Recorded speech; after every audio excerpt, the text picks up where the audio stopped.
Let's try this again. Good morning. How are you? Good to see you. You probably weren't expecting me today. Frank is just feeling a little under the weather.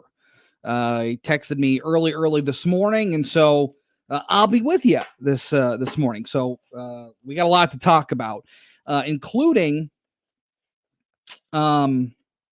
this new guideline that was put out by the CDC yesterday on fully vaccinated people being able to, crazy, be in the same room together. So we'll talk about that. And even if that is, perhaps even too, it's not going far enough. Could they be doing more? Could they be going out? Could they be traveling? Could they be doing all of these things? So we'll just have to wait and see. As always, 800-859-0957 is the phone number. And you can text that number as well. We'll try to get to as many texts as possible. And in the meantime, it's good to be with you this morning. Mike Richardson, good morning to you. How are you? Good to see you. Thanks for tuning in. We appreciate you. Again, Frank just feeling a little under the weather today, so I'll be with you here this morning. We'll get this thing going here in just a minute, all right? This evening, it'll be virtual, streamed live starting at 6:45 tonight. You can watch it live on WJR.com. Newly released documents show that the FBI agents tried their hand at treasure hunting. Fox's Tom Graham explains that. FBI agents participated in a search for fabled gold believed to have been lost during the Civil War. In March of 2018, agents... Mark Gardner, good morning to you. Great seeing you. Looking forward to an awesome show. Same. Stephen Kelly, good morning to you. How are you? Very good. All right. Well, we're going to get this thing going here in just a second. All right. And hold tight for me. The father and son hired a... Does this sound any better, Danielle? I know you're... Remains mostly tight-lipped. How's that? Is that a little better? Whatever they were looking for, they did not find. The battle for information continues in court in a sealed federal case suspiciously titled Seizure of 1 or More Tons of United States Gold. Tom Graham, Fox News. And checking the world markets this morning, they have been trending up all morning and remain that way this hour. For WJR News, I'm Marie Osborne. We will have Chris Renwick in for Frank Beckmann in 2 minutes. Join Paul W. Smith as he talks to all the movers and shakers making the biggest difference in the D. It's Opportunity Detroit, presented by Rocket Mortgage, every Sunday at 1 p.m. on News Talk 760 WJR. Lear, a global automotive technology leader in seating and e-systems, has a reputation for identifying industry trends and acting on them. As the industry continues to transform, Lear faces the future of the vehicle with an even bolder vision. One that is connected, electrified, and sustainable, and one that enables them to make every product, every experience, and every drive better than the one that came before it. Lear, making every drive better. To learn more, visit Lear.com. Hi, I'm Macomb County Executive Mark Hackle. If you're a Macomb County resident, age 60 and over, and are looking to get the COVID-19 vaccine, I encourage you to contact SMART to get registered. Macomb County Health Department has teamed up with SMART to better serve our seniors, and we will provide a ride for those who need it. If you're a resident 60 years of age and over, or know someone who is, please call 586-421-6579, or simply visit macombgov.org.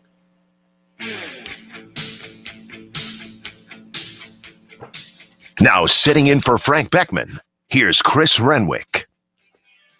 Well, good morning to you.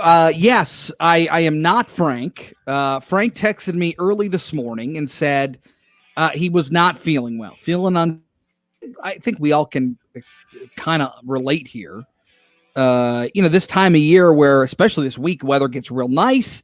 We all start rebelling against winter, and we get out there and we're in our shorts, our flip-flops, whatever. And then next weekend it'll be 30 again. So this always happens, at least to me. I'm sure it happens to you too. The season change from winter to spring, always something that'll get you. All right, 800-859-0957, 800-859-0WJR. That's the number for you to call or text. And I wanted to get right into this today. I saw the story on WXYZ last night.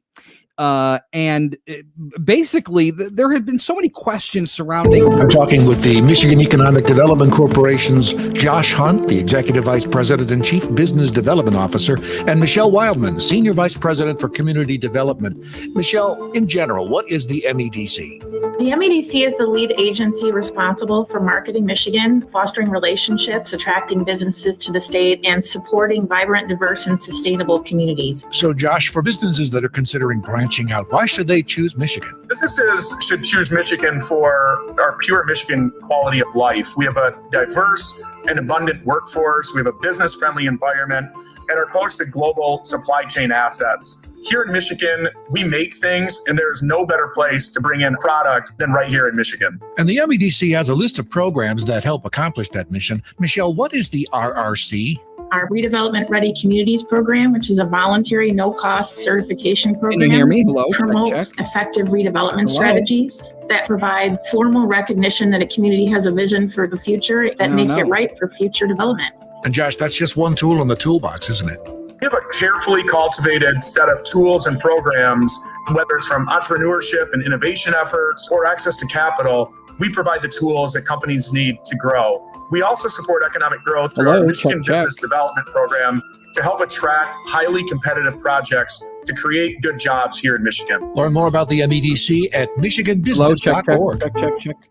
Have you ever heard of anyone crediting their success to just sitting around and doing nothing? Yeah, me neither. So why are you letting your hard-earned savings and retirement accounts just sit around and do nothing? Now is not the time to sit on the sidelines. Now is the time to make your money work as hard for you as you did for your money. Put your savings and retirement accounts into something that will work for you, like real gold and silver. No, not gold and silver stocks, but real gold and silver you can actually hold in your hand. So how do you get real gold and silver? By calling the Oxford Gold Group today, 833-600-GOLD. Now, the Oxford Gold Group will teach you everything you need to know about owning real gold and silver. It's easier than you think. Call them now, the Oxford Gold Group, 833-600-GOLD to get your free gold and silver investment guide. And by the way, if you never decide to sell your gold or silver, the Oxford Gold Group will buy it back. And they don't charge you a penny when you sell them their material. So get the Oxford Gold Group investment guide today and learn how easy it is to have real gold and silver delivered to your home or into your retirement account. Call the Oxford Gold Group, 833-600-GOLD. That's 833-600-GOLD. The Frank Beckmann Show, News Talk 760 WJR. Now sitting in for Frank Beckmann, here's Chris Renwick. And good morning to you. Little technical difficulties, but we're making our way through. Yes, Chris Renwick in for Frank this morning. Frank, a little under the weather. So he texted me early this morning and just said, I don't feel good. I can't do the show today. And I said, all right. And I was telling some folks here on our Facebook and YouTube stream, whereas we host the show today on StreamYard. You can check us out there. But to me, this happens all the time. I mean, like, especially this time of year, particularly here in Michigan. This is the changing of the seasons, right? So it's like winter to spring is the most dramatic. And then we get a week like this week where it's like, 60 in the 50s and 60s. And we just openly rebel against winter, out in our shorts, flip-flops and whatever. And then, come the weekend, it'll be 30 degrees again. And then we'll all be, frigid in our house, sniffling and coughing and fever. And then you'll think you'll have COVID. And then it's just it's a nasty spiral. So we got a lot to cover today, and we're going to get into it here just after the break in just a moment.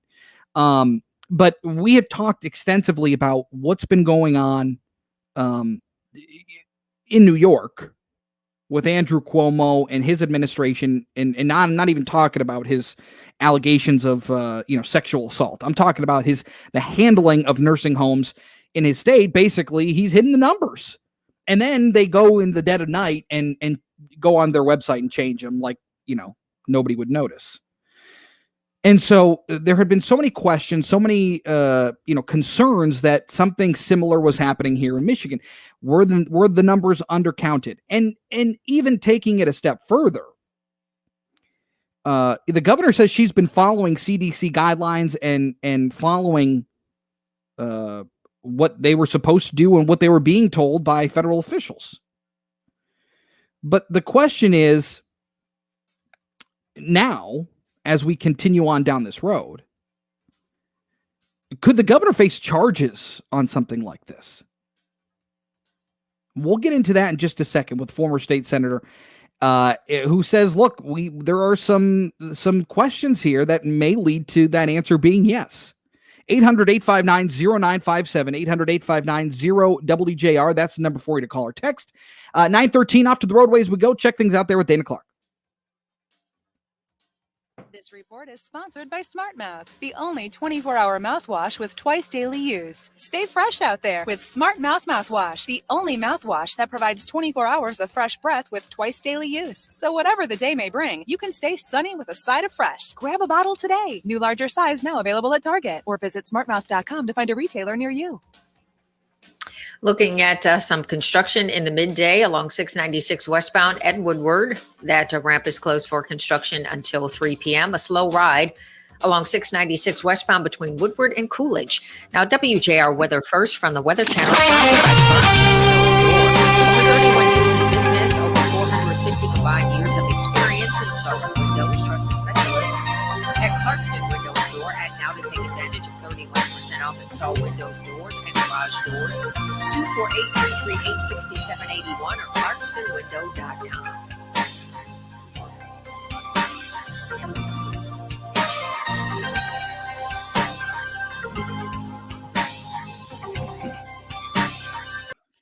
All right, here. Let's see. Get to some of your comments. Mark, hope Frank feels better. Yeah, he should feel fine. I didn't specifically talk to him. I think he's resting, but he should be okay. Sorry, Frank's sick, but so glad to see you, Chris. Thank you, Maria. That's kind. Mark, any word on you taking over when Frank retires? No, Mark. And I'll be honest with you. It's not even on my radar. Frank's got a couple weeks left here, so we're gonna do our best to send him out right. So I've been focused on Frank and the show. Maria, I can hear you, but we had a little technical difficulties. I apologize about that. But we're on the right path now. This is what it is. So we gotta push through.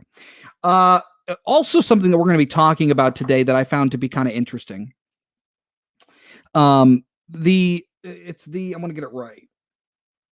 The Michigan Fitness Club Association is going to be meeting later this week to go over not only what physically or maybe mentally is a better way to put it, what mentally people have gone through during the pandemic and lockdowns and all these community shutdowns and whatever, what they've gone through mentally, but physically, how have they changed their dietary habits or whatever.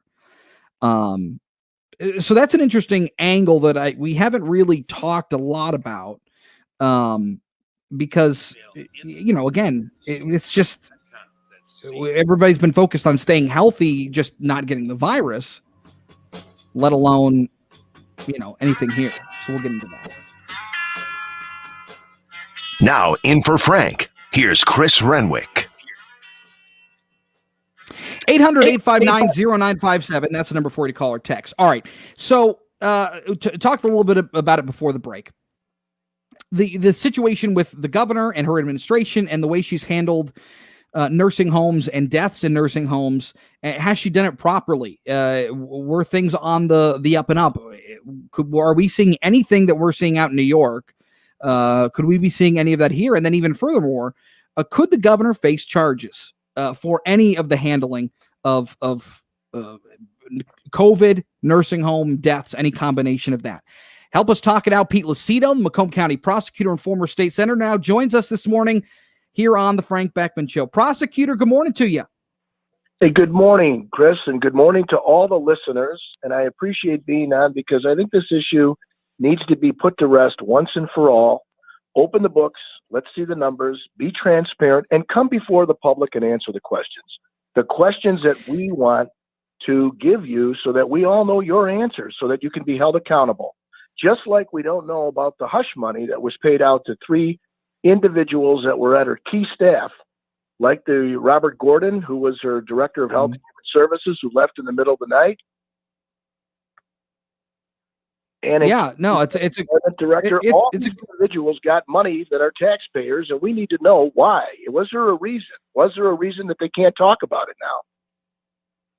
It's a good point, and I think the most important point you bring up is the lack of transparency. And I'm not even talking about the separation agreements that the governor and these folks signed. I'm actually talking about the numbers specifically. We haven't seen these numbers that she specifically talks about, or the numbers that she cites as her reasoning for shutting down, closing, reopening, whatever.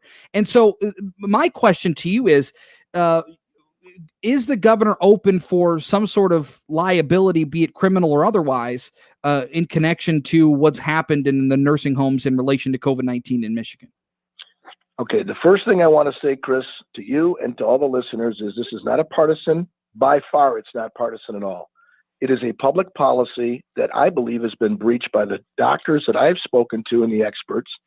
In addition, this is not Democratic. It's not Republican. It's about the people who died and the loneliness and isolation that they went through before they died in a nursing facility. When I say nursing facility, I want to be crystal clear: home for the aged, adult foster care facility, assisted living facilities, and the like. The governor in March put it together in order. It was 20-20-50 long-term care facilities for residents and staff. We never, when I was in the legislature, saw the CDC guidelines that she, in fact, put it around, nor did we know what it was that she was doing with her director. That's why it's important that we ask the questions. In fact, to the contrary, the Health and Human Services director at the time, Robert Gordon, received, as well as the governor, a letter from HCAM. That's called the Healthcare Association of Michigan. That is the association that oversees nursing care, and said that her order, the governor's order 20-20-50, is not only completely unworkable, but is in fact extremely dangerous to the lives of residents. The executive order mandates unnecessary and excessive movement of patients, leading to the further spread of COVID. And these regional hubs that were set up, like the TCF, like the Novi Expo, were to do something that was supposed to put these patients there so that it would insulate those that had compromised immune syndrome and capacity in these nursing facilities already. And the healthcare administration went on and said that these regional hubs do not have the capacity to meet the needs of all long-term facilities and hospital discharges. And clearly, the long-term facilities were given no time to make preparation to comply with this order, and it cannot be carried out because it's dangerous to those individuals that will be placed in the nursing care, the employees that have to care from who don't have the training and skill, as well as those loved ones that are there without COVID will be infected and get COVID. Now, is there a reason to charge? If there is cases of those loved ones that are out there, and these orders were consistent with New York's, this could involve reckless endangerment of human life or willful neglect of duty. And I'll tell you, no one's above the law in this state, in this country, and on this planet. When there's laws, and if you breach the law, you must be held accountable. Well, let me ask you this. I tread lightly in terms of comparing the situations in New York to Michigan, because obviously there was some funny business happening in the state of New York. But Letitia James, who's the attorney general there, is prosecutor. I'm sure you are aware she is far from moderate, and she is a much more left-leaning attorney general for the state of New York. Now, even she is looking into what's happening here in terms of the nursing home. She's opening up an investigation on that front. Do you feel that the attorney general here in the state of Michigan should be looking into this? And if not, or if she isn't, what do you think that says about her office, or I suppose her in general? I'm so happy you asked that question, because the listeners and yourself have to realize that when I was a state senator for the 8th District here in Macomb County, I wrote a letter to the Attorney General as well as the United States Attorney. Back then, it was Matthew Schneider. At the time, it was written, and this is all documented, I asked both of those agencies. I'm not getting the numbers. I'm not finding that this policy has any value to putting sick people in with non-sick people who are elderly, who have already a compromised immune. I would like to have an investigation started as quickly as possible so that we have questions that are answered, validity of what's going on. And this was done, Chris, with the opportunity of the Health Policy Committee, and the chair gave me a hearing because if you recall, I had the bill that said separate, and that was vetoed. And then eventually I did get my legislation passed to protect the loved ones of the elderly. But that being said, I received back answers from the United States Attorney then, Matthew Schneider, who said, all life is precious, whether it's elderly or infants, and we will begin an inquiry. I've got a letter to this, that an inquiry is being opened by the federal government. In addition, the Attorney General's office indicated when they gave me their letter back saying that they are not going to start any investigation. And even though it may be similar to New York, this matter's closed. Now, here's the irony. How do you not find that there's a similar pattern, design, and effect of these orders from New York and Michigan and 3 other states? Everybody's got to remember, we have 50 states in this union, and 45 were doing a completely different and unique way of handling COVID with nursing care, elderly, not like we did in Michigan, not like we did in New York, and 3 of the other states. Therefore, prosecutors, let me ask you this then, Prosecutor Lucido. Do you feel that the Attorney General's office is providing cover for the governor? I don't have a crystal ball. Nobody out there does. But the interesting part about it is I wrote PAMPAC, which is the Prosecutors Association of Michigan.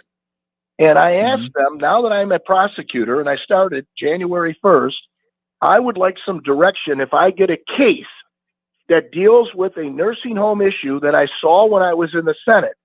How do you wish me to proceed? Do we do this on patchwork?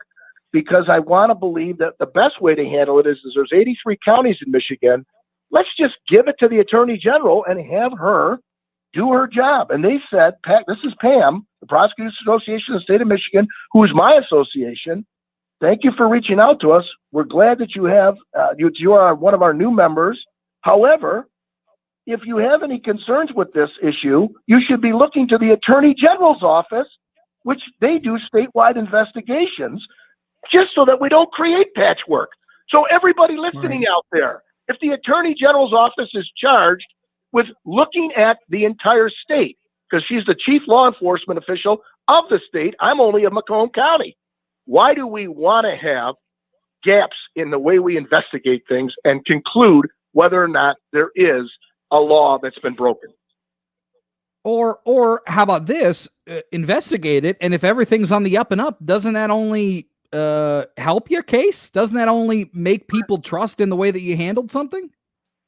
Chris, if there's any reason for not only the secrecy agreements and the silence agreements, why don't you just come forward? The administration, put the cards out, show us the numbers, tell us that the policy wasn't breached, tell us that the HCAM rules and regulations were followed, and at the end, if everything checks out, we close this issue and we move on in the light most positive to the taxpayers of this state that owe an answer. They're owed an answer. That's what they're owed, is an answer. A statement was provided to WXYZ from the governor's office, said Mr. Lucido's comments are shameful political attacks based on neither fact nor reality. So there you go. Prosecutor Lucido, thank you so much for taking some time on this. I know you'll stay on it, so we'll keep an eye on it as well. Sure will, Chris. Everybody have a great day and enjoy the sunshine. Yep, there you go. There he is. Pete Lucido, the Macomb County prosecutor here on the Frank Beckmann Show. All right, off to the roadways we go. Check things out there with Dana Clark. This report is sponsored by Compassion International. For kids in poverty around the world, things are still desperate. Join Compassion International with your one-time $40 gift to provide a COVID relief kit to a family in poverty. Text the word GIVE to 83393. That's GIVE to 83393. 75 southbound at Livernois. Watch for debris that is blocking the left lane. 6 Mile westbound after Merriman, a broken water main there. Use caution. That's in Livonia. Now, WJR weather first from the Weather Channel, sponsored by Sleep Solutions. Suffering with sleep apnea, you deserve a restful night's sleep. Sleep Solutions is your local easy solution. Don't wait to replace that old mask, tubing, and headgear. Call Sleep Solutions Home Medical at 877-SLEEP-MI or visit sleepsolutionsinc.com. Sunshine to start, more clouds this afternoon, but still a nice mild day. Today, a high of 57 degrees. Tonight, not bad overnight. Some blue skies. See your low 43. Overcast on Hump Day Wednesday, but still mild, a high of 64. Sunshine, 42 degrees. I'm Dana Clark, WJR News with Marie Osborne in 2 minutes.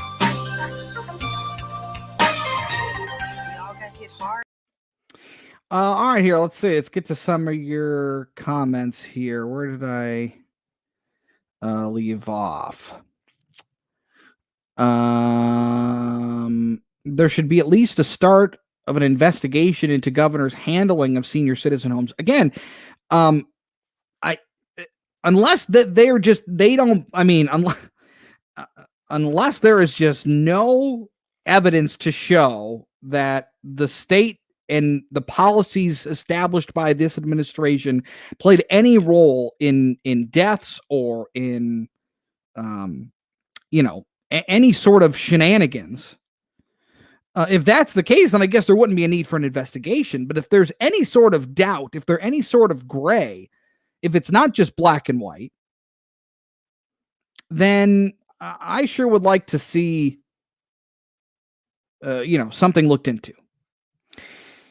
Patrick, good morning to you. I get sick every first day of 65 degrees after winter. Yard work and grilling is the best medicine. I agree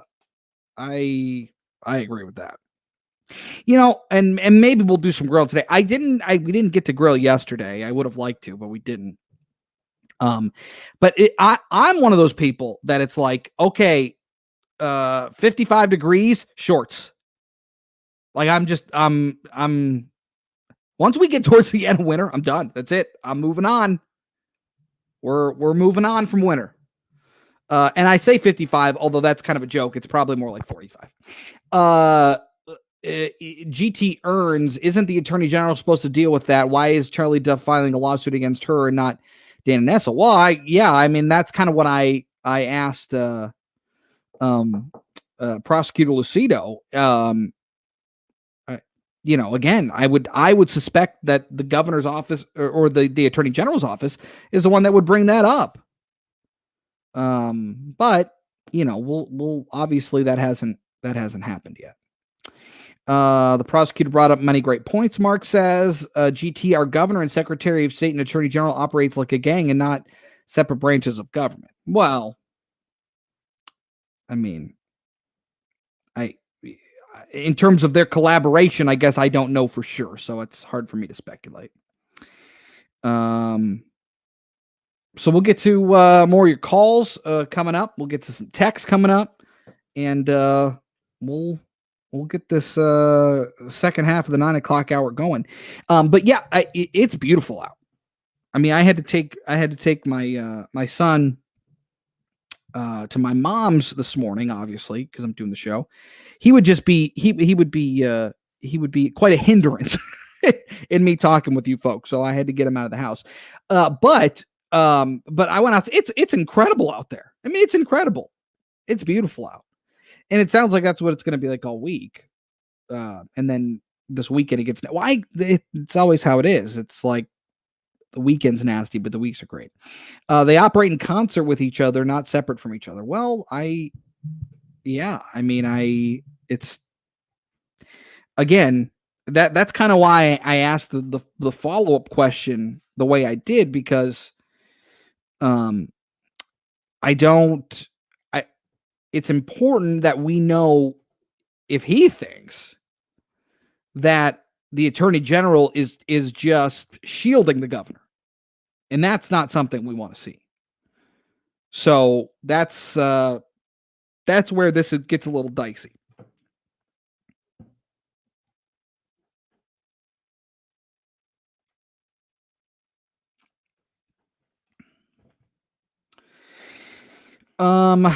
Let's see here. What else do we got? Oh, I did want to bring up something that we're going to talk about later on.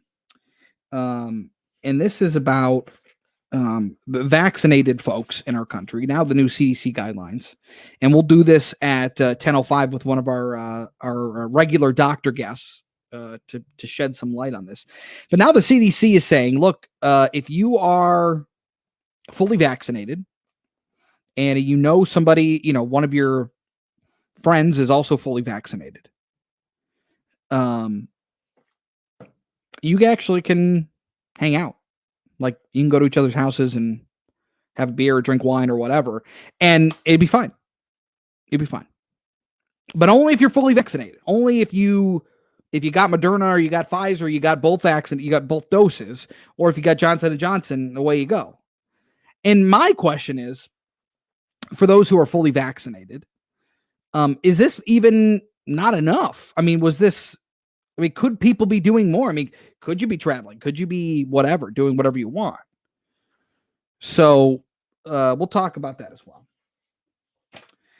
And if there's been any new research done or information that's available that says, carrying the virus even after you've been vaccinated, I'd love to know what that looks like. Mark says, rode my bike 5 miles yesterday. It was nice to be outside in the fresh air. No doubt about that. And his amazing team at Principium. No doubt about that. Hundreds of my listeners take control of their retirement, and it's a complete solution.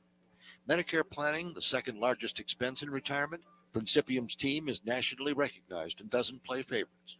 Income planning, Chris Alberta practically wrote the book on creating guaranteed minimum income accounts. How about fee-based money management? Principium's team is cutting edge and in constant communication with their clients. 401k rollovers, tax efficiency, legacy planning, IRA management, you name it. Chris even has an in-house estate planning attorney for his clients to use at no cost. The time has come, folks. There's too much uncertainty out there to simply roll the dice and hope things work out. Hope is not a strategy.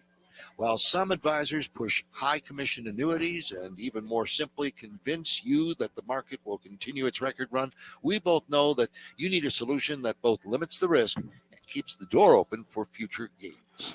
Principium is your ticket. It's time for those conservative folks who actually conserve. Stop the endless fees. Stop the unnecessary risk. Stop the anxiety.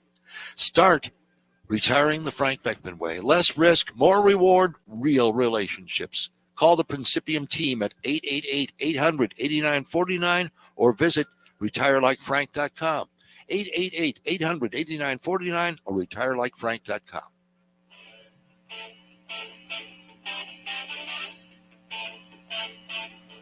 The Frank Beckmann Show, News Talk 760 WJR. Now in for Frank, here's Chris Renwick.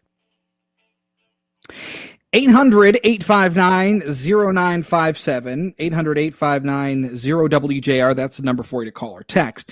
All right. Obviously, something else that's been percolating over the last, we'll call it year.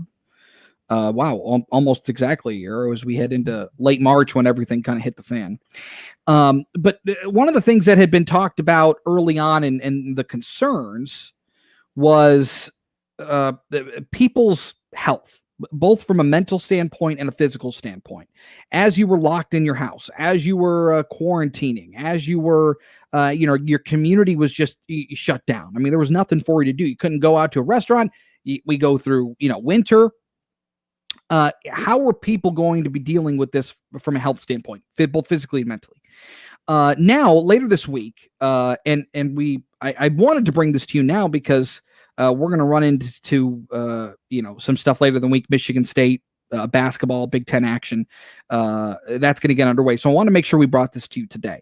But the Michigan Fitness Club Association is going to be meeting this week to talk about Michigan's, well, they call it a health crisis. So why is it a health crisis? To help us talk about it, Michael Stack, CEO and exercise physiologist of Applied Physical Solutions, a member of the Michigan Fitness Club Association, joins us this morning here on the Frank Beckmann Show. Michael, good morning to you. Morning, Chris. Thanks for having me. Yeah, you got it. So you guys classify this as a health crisis. people being locked in their house, quarantine, pandemic, shutdown orders, no restaurants, etc. Why do you qualify? Why do you classify it as a health crisis? Yeah, and I would even go a step further, Chris. I call it the pandemic inside of the pandemic that there's no vaccine to allow us to recover from. I simply put that even before the pandemic, we knew that mental health and being overweight and inactivity were pretty rampant in our society. And the pandemic has only accelerated that for so many of us. And the data has really bared that out, and that data is starting to emerge. And it's so important that as an organization like the MFCA, we bring this conversation to light so we can start talking about it and then do something about it. So the meeting that you guys are going to be having is on Thursday. So what's on the docket? What do you guys have that you really want to delve into and discuss and make sure that you make people aware of? First and foremost, we want to start to get some of this emerging data out there. Now there's so much data out there on COVID as well there should be, and all these other things that are going on. Your point, the Big Ten tournament is coming up, the economy starting to unlock a little bit. We're to the point where we're realizing the trends that exist in terms of where we're going with obesity trends, inactivity trends, mental health issues. And they're just going in such a poor trajectory that if we don't start to have the conversation amongst ourselves, with the media, and with consumers, then it's never going to get addressed. So that's the bulk of what the conversation will be about on Thursday. And let's be honest here. Obviously, gyms, folks that help with nutrition, really the whole health industry has suffered through COVID, not like any other or unlike any other business or company out there. I mean, everybody's taken a hit. I am a little interested to know, and I'm sure you won't be covering this, but just out of curiosity, are you going to be, do you foresee maybe later this year or maybe even start of 2022, do you foresee maybe a huge uptick or some sort of, huge wave of people trying to get healthy again? I mean, because things have probably taken a bit of a hit in COVID, health-wise. Do you anticipate people just flocking to, workout facilities or exercise establishments to try to get it right? Yeah, I'm so glad you asked that, Chris, because I think there's a greater consciousness amongst the American public as a result of COVID and knowing that comorbid conditions and not being healthy and fit led to increased risk of this disease. I think there's a much greater awareness of this. And there's actually some emerging data out of China and kind of the Asia area that since they're a little bit ahead of us in terms of reopening, they're seeing latent demand and they're seeing an acceleration of their enrollments and their utilization. So I really do believe that Americans in general are craving things that help to improve their health and their well-being, and they realize the consequences of not addressing those kind of things. And they're also craving community, and being part of a gym or a fitness center not only helps address your physical health, but it also helps address your mental health in terms of just being in community with others. And yes, to answer your question, I do think there is latent demand and we are going to see a resurgence. Last week we had, or a week and a half ago, maybe 2 weeks ago now, the governor came out and said restaurants are going to be opening even further, restricting some of these guidelines and these restrictions from 25% to 50% capacity, up to 11 p.m. As an open time. But gyms are only really opening incrementally, really in smaller numbers from like 25 to 30%. I'd love to get your reaction on do you think that this is, I don't want to say fair, but do you think it's fair? I feel like we've been kind of forgotten in this. And to some degree that's on our industry for not having a stronger voice in Lansing historically. But I think that certainly in my mind, your environment is either safe and showing positive trends, which we've been collecting internal data for quite a long time, and our visit to virus ratios are statistically zero as far as what we've been able to see, and that's consistent with national data. And so to some effect, we're saying, well, if we are safe enough to increase our capacity from 25 to 30%, then clearly our environments are safe.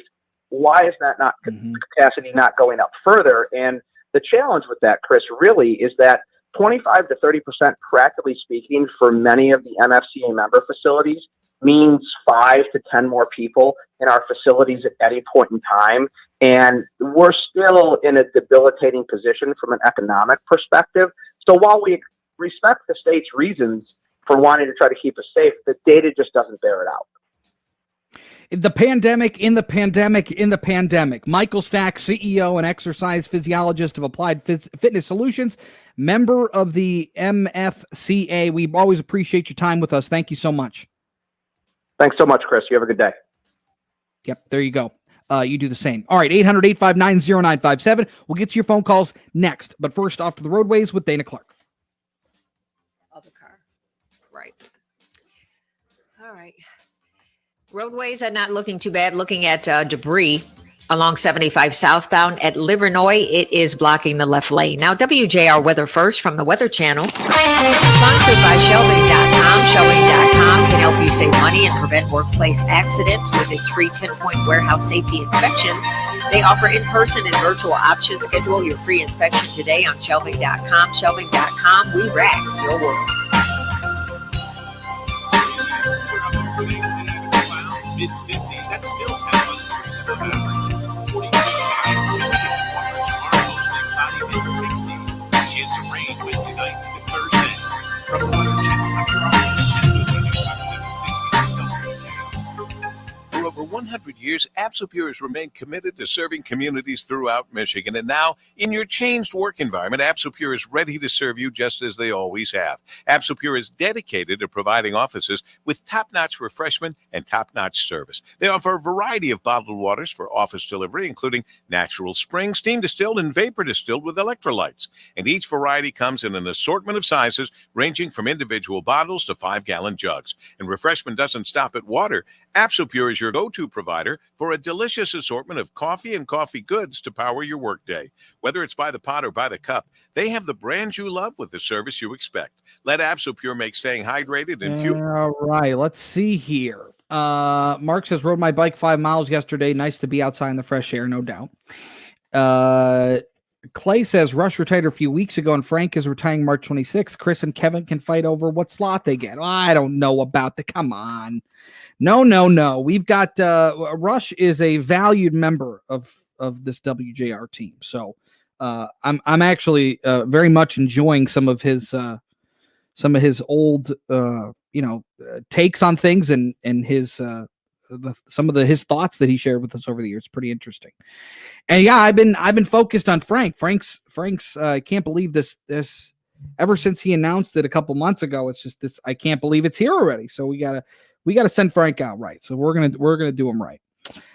In the meantime, so coming up at 10:05, we'll talk CDC these new guidelines that the CDC released about fully vaccinated people. We'll get to that with one of our good doctors coming up. Also, very interesting story coming out of Canada, making its way out of Parliament in Canada. Look, Justin Trudeau, there's no surprise, is incredibly liberal, very, very far to the left. And there were members of his cabinet. In fact, the Canadian Natural Resource Minister is saying there is no way that Michigan and as a group here shouldn't continue on with the Line 5 pipeline. No way. There's no reason for it. This should happen. Now, I find that to be interesting, but we'll get into that story coming up a little bit as well. But Canadian company in Enbridge, but I think everybody kind of understands the symbiotic importance to this way of traveling. All of us at JVS Human Services. These natural resources. I'm Paul Blatt, President and CEO of JVS Human Services, where for almost 80 years we've been changing the lives of marginalized job seekers throughout Metro Detroit. With free webinars, classes, and counseling to help them with new career skills, job placements, financial education, and more. Find out what we can do for you at jvshumanservices.org.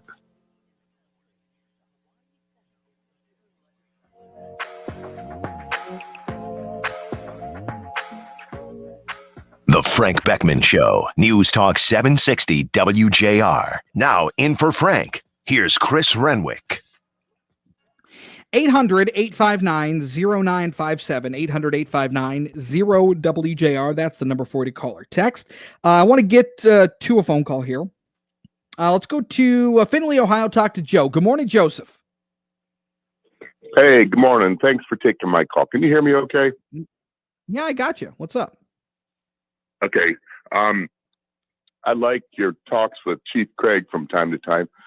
And I often wonder, if we were a moral and just society, what would your occasional conversations be like with Chief Craig? You'd be talking about dog bites and how old that horse really is. And The Frank Beckmann Show, News Talk 760. The Frank Beckmann Show, News Talk. That's consistent with national data. And so to some effect, debilitating safe, the data just make exercise FCA. We always appreciate your time. Thanks so much, Chris. You have a good day. Yep, there you I'm looking for. Boy, I sure miss Aretha Franklin, huh? But no respect. So then you get the kind of police force that you need to control the people. And it's just, I'm sorry, if you don't have a moral and just people, you can't live in a representative republic. You got to live in a socialist country. And that's where we're going. And we might as well get used to it, because the idea of a free speech, all that stuff, you already know that's gone. You can't say anything you want on or you're going to lose your job. It's too bad. And we need to get parents back to teaching their kids to respect and to show a moral upbringing to your kids. That's the only way we're going to get out of this. And boy, that's going to be a tough slog, bud. Well, here, and that's an interesting point, Joe, because I mean, think of it like this, right? This is where all of it starts at home. It starts with your family. It starts with how you're brought up. That sense of that moral code that I think, many of us have, somewhere along the lines, it's being, that moral code is either non-existent or it's faded or whatever it is, but we're not seeing it. And to me, right, it's getting canceled. Morality is being canceled. Religion is being canceled. Oh, you can't say, please God save this team from that awful Michigan squad. We can't say stuff like that. First of all, how dare you? Second of all, no, I understand your point, but at the same time, I mean, to me, it's all about common sense, right? Like if something if something needs to be addressed by police, it's probably common sense that it needs to be addressed. Now you've got a loose cannon Michigan State police officer who, allows his dog and orders his dog to attack somebody. That's unfathomable. I mean, that's crazy. So for me, but that needs to be called out then, right? Like that needs to go, okay, you're not equipped to do this, so you're done. Right. And you're probably going to be charged. We get the police, you get the police you ask for, because they feel that they have no place else to go. And they're frustrated as you and I are, only they're the guys out there on the front line. You think you wouldn't want to be I don't know anybody. I don't know any cop that wants to be a cop. No, and I mean, heck, look at what happened in Minneapolis. You cut funding and cops go. They're out. They don't want to deal with it. Mm-hmm. So yeah, no, that is a huge problem our police forces face with people just leaving because A, they don't feel valued. B, that now they're seeing, in some instances, particularly in huge metropolitan areas, be it, New York, LA, Minneapolis, wherever, where you're getting funding cut. So you're not being supported in that aspect. You've got police chiefs across the country that are, buying into some of this stuff, so they don't want to deal with it. But that doesn't. Go ahead. You know what modern monetary theory is? Frank asks about it all the time, and he's I think he's at a loss how to explain it. But the easy way to explain modern monetary theory is debt no longer means anything. You can borrow money until you have all the assets in the world already in hock, and it won't matter because we'll just keep printing more money. It's not a big deal. Well, that's interesting. Hey, yeah, Joe, I appreciate the call. Thank you. I'll let you go. Thanks, you got it, man. Yep, you got it. 800-859-0957. That's the number for you to call or text. I mean, look, I think what happened with Michigan State Police should be, that's unbelievable. We can't have that. But that needs to be called out. It's very simple, right? Like I actually thought Paul's conversation with Chief Craig this morning was excellent because to me, Chief Craig is me. We think very similar. And which is why I believe James Craig should be Michigander of the century because of the way he handles things. It's very, there is no middle ground. You're right, you're wrong. If you're right, you get praised. If you're wrong, you get punished. There are consequences to being wrong in that line of work. So this is very cut and dry here. Cops, good. Many cops, very good. But if one cop is bad, not an indictment on a whole police force. Not an indictment on a city, not an indictment on a career. This is an isolated case that you deal with. You take out root and stem. Simple. 800-859-0957, 800-859-0WJR. That's the number for you to call or text. I did want to get into this story as well because I found this to be fascinating. Now, this is a story out of the Detroit News, out of Canada. Okay, Justin Trudeau ain't a moderate, right? Ain't a moderate. Pretty far left. Maybe not quite Bernie, but far left. Now, you've got members of his cabinet coming out and saying, no way. Don't you cancel this Line 5 pipeline. We need this. This is important. Big waves against the governor now, who is attempting to shut down the pipeline under the Straits of Mackinac. But now you've got some, you've got some rough waters now north of the border with Justin Trudeau's administration. The federal government in Canada won't let Michigan shut down the Line 5 pipeline. Canada's Natural Resource Minister, Seamus O'Regan, told a parliamentary panel last week that the government won't let Whitmer close the 4-mile-long dual pipeline that runs under the Straits of Mackinac. It's part of a longer pipeline that transports oil and natural resources from Canada through Wisconsin and Michigan into Sarnia, Ontario. So it's starting in their country. Again, Enbridge is a Canadian company. So you're starting in Canada, coming down through the United States, dropping off these necessary resources for people specifically in the UP in northern Michigan that need them, and then going back into Canada. So Canada's like, no, guys, you can't cancel this. Can't do it. So you've got a member of the Trudeau administration in Canada.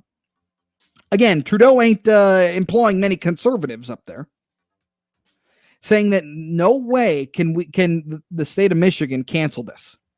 So I'd love to get your thoughts on that as well. 800-859-0957, 800-859-0WJR. That's the number for you to call or text. We're live on Facebook and on YouTube if you'd like to interact with the show that way.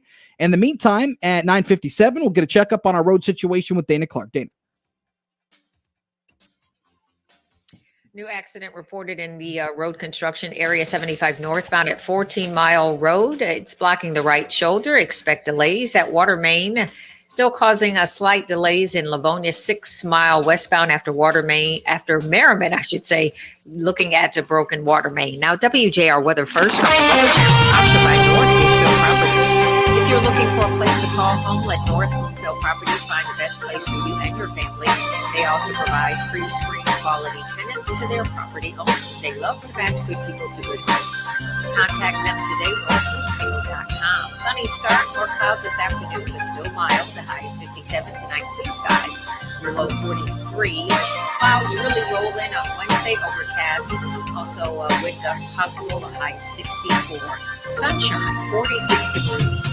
I'm Dana Clark, WJR News with Marie Osborne for 2 minutes. Have you ever heard of anyone crediting their success to just sitting around and doing nothing? Yeah, me neither. So why are you?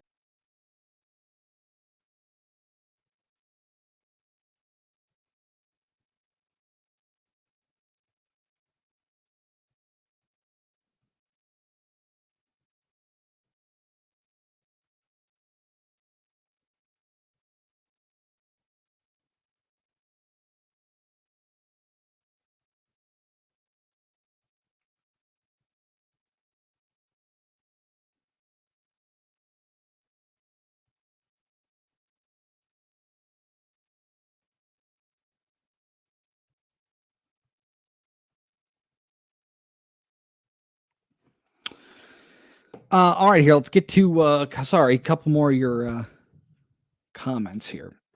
Mark says, I'm retired and time does fly by up until you retire. Frank will love the next chapter of his life. I have no doubt about that. Anytime that gets Frank on the golf course more, it's going to be okay by him. I don't feel, I feel like that's a pretty good classification. Angeline, according to the progressive left, morality is white supremacism and Eurocentric imperialism, all designed to keep people of color in their place. Well, geez, yikes. Here's what I'll say. I think everybody is incredibly sensitive right now. Everybody is at a place of, they're just kind of right on the ledge, one way or the other, and they're trying to walk a tightrope. So yeah, it's not a great time. If Enbridge has a legal contract, how can the government stop their construction? They should sue the state of Michigan. Well, they are. Yeah, and they are, but also, again, remember, the Snyder administration signed the deal. It was ironclad, it seemed. Then you've got Dana Nessel coming in here when they got elected back in 2018. So January 1 of 19, they come in and go, this is not legit, or shortly thereafter. I guess I don't remember exactly what day it was, but so they came in and said, this is no good. We're not doing this. And then the Whitmer administration specifically were trying to work with Enbridge and try to figure out a way that they could do this. And then finally she came out and said, no, we're not doing this. So now they've taken it to court. They're in court now. So we'll see how it goes. I mean, I find it very interesting that a member of Trudeau's cabinet is going, guy, we can't do this. We won't let you shut this down. I just find it interesting. He said, we're fighting for Line 5 on every front. We're confident in that fight, O'Regan told the Special House of Commons Committee in the relationship between Canada and the United States. Line 5 carries about 540,000 barrels of light crude originated in Alberta and Western Canada through Superior, Wisconsin, into the Upper Peninsula, down the Straits, and then into Sarnia. It also carries natural gas liquids that serves as a propane source for the UP in Lower Michigan after it proceeds to Sarnia. It's just interesting. I find it to be interesting that this is where, the Trudeau administration is going, to another relatively left-leaning governor of another country's state and going, no way. Also on the sports front, pretty exciting. Tiger spring training continues to roll on, and there are, battles for roster spots. I don't know if you're a big baseball fan. Love baseball. Opening day is less than a month away. But, you've got a new coach in AJ Hinch, and obviously dealing with a lot of the things that he's dealt with and has had to deal with in the fallout of what happened down in Houston. But you're talking about a new system. You're talking about a new way of thinking. You're talking a huge uptick in analytical analysis and information, new systems, both offensive and defensively.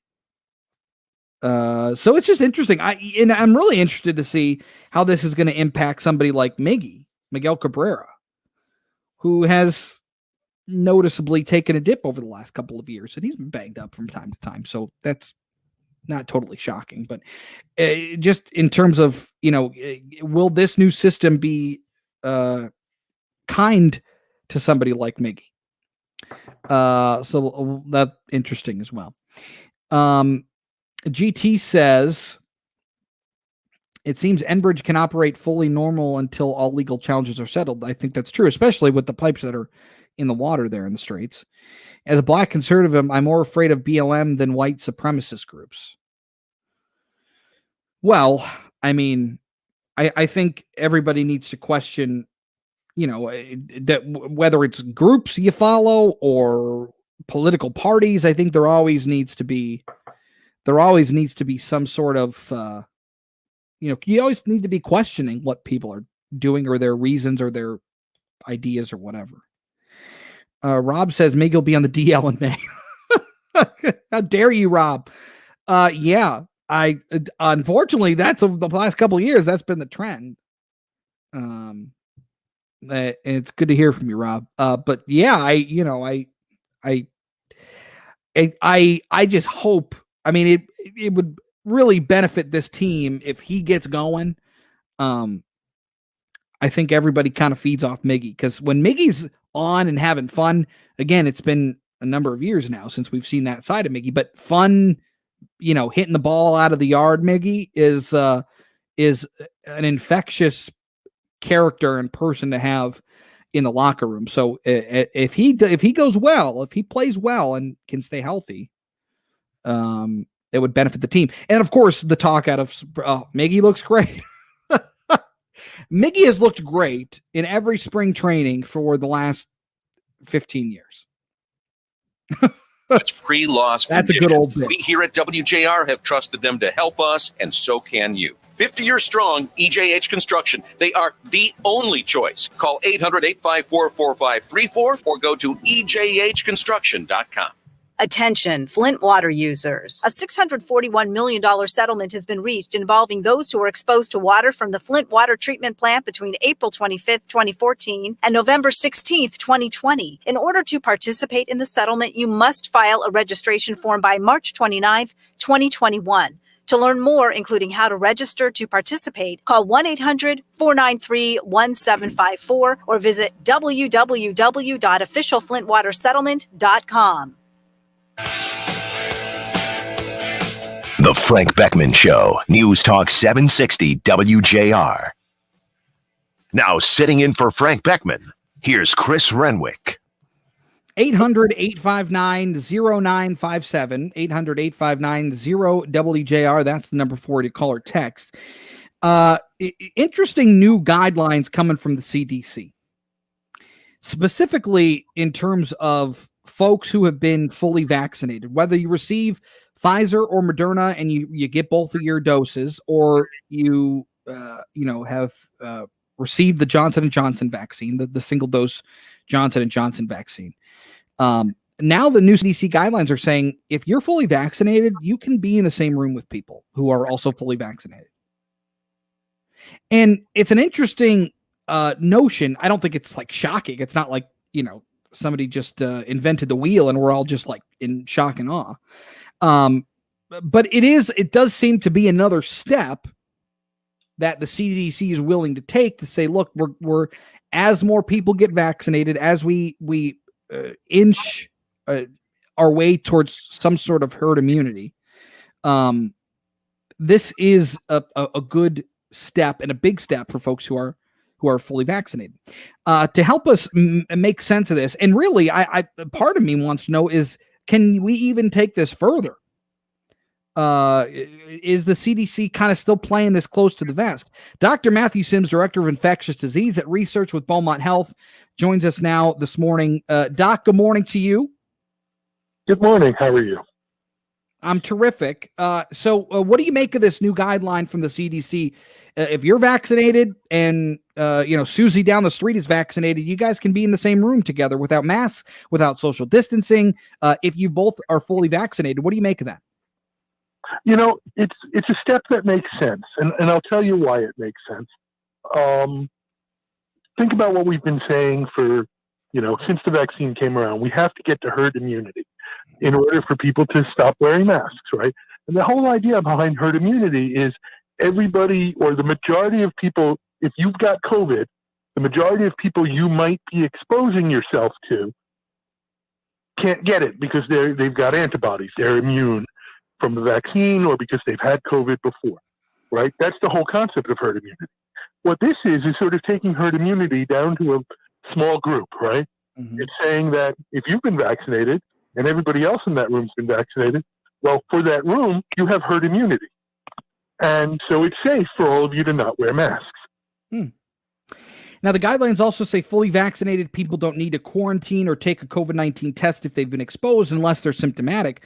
But they should still monitor those symptoms for, I think, 2 weeks, the 14 days, if they're not in quarantine.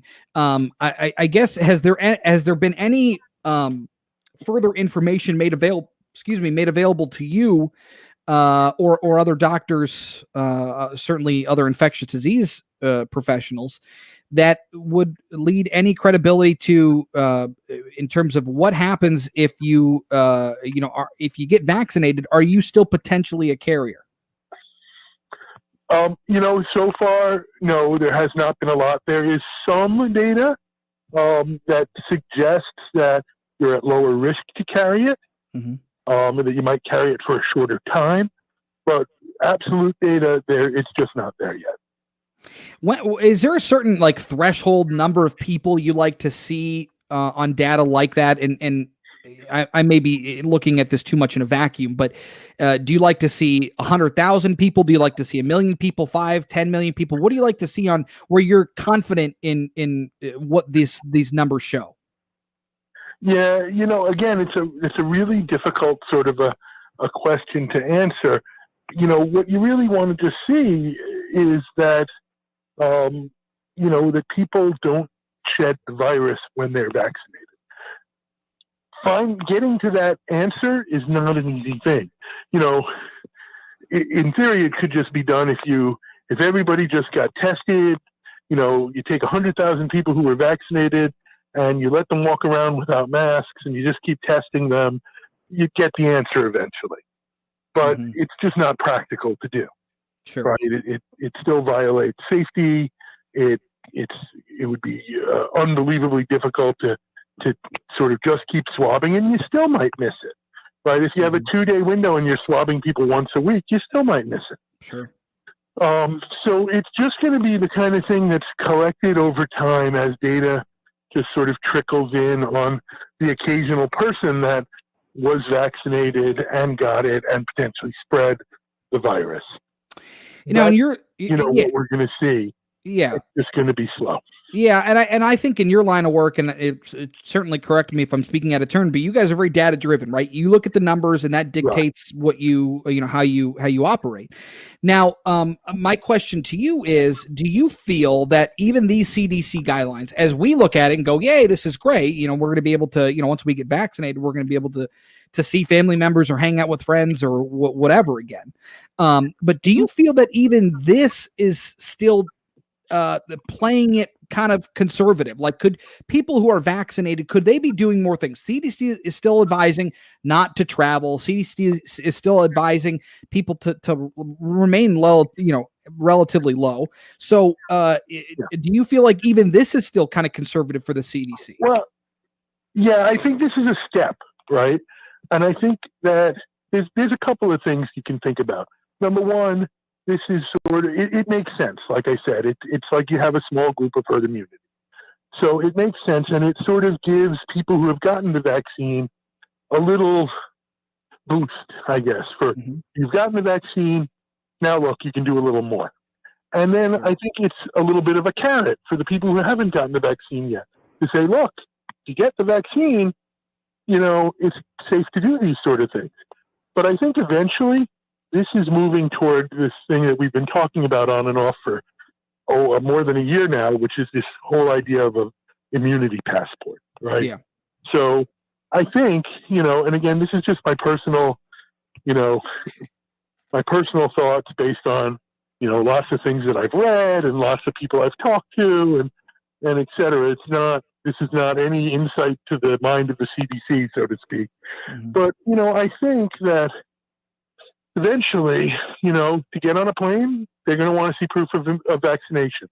To go to certain, Hawaii is a perfect example, right? They were requiring people who travel to Hawaii to quarantine for 2 weeks, right? That's not something you can really do.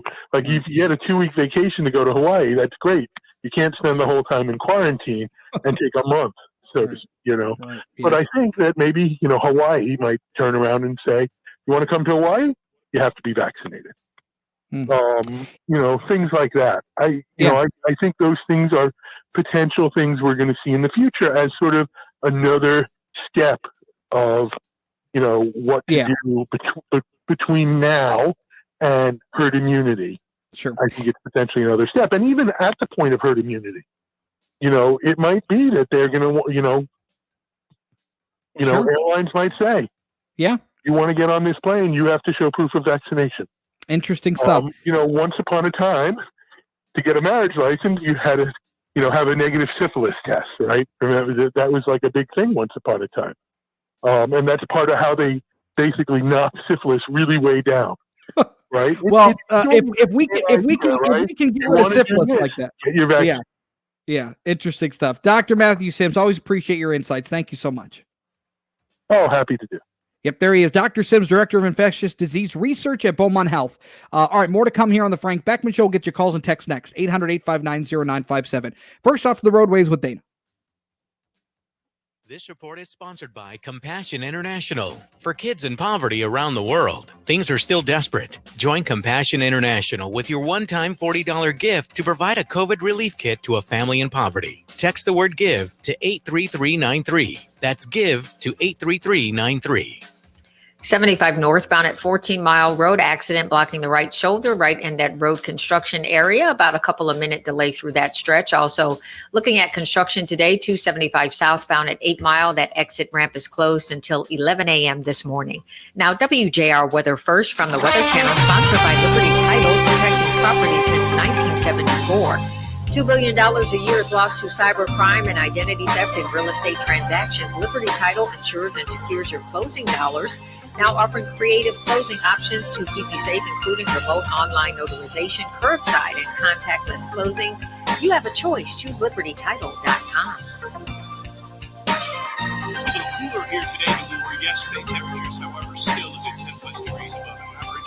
At the clouds today, breezy at times, mid-50s, 42 tonight, mostly cloudy, windy, milder tomorrow, mid-upper 60s. From the Weather Channel, I'm meteorologist Ken Beaumont. Talk 760 WJ. This is a cautionary tale.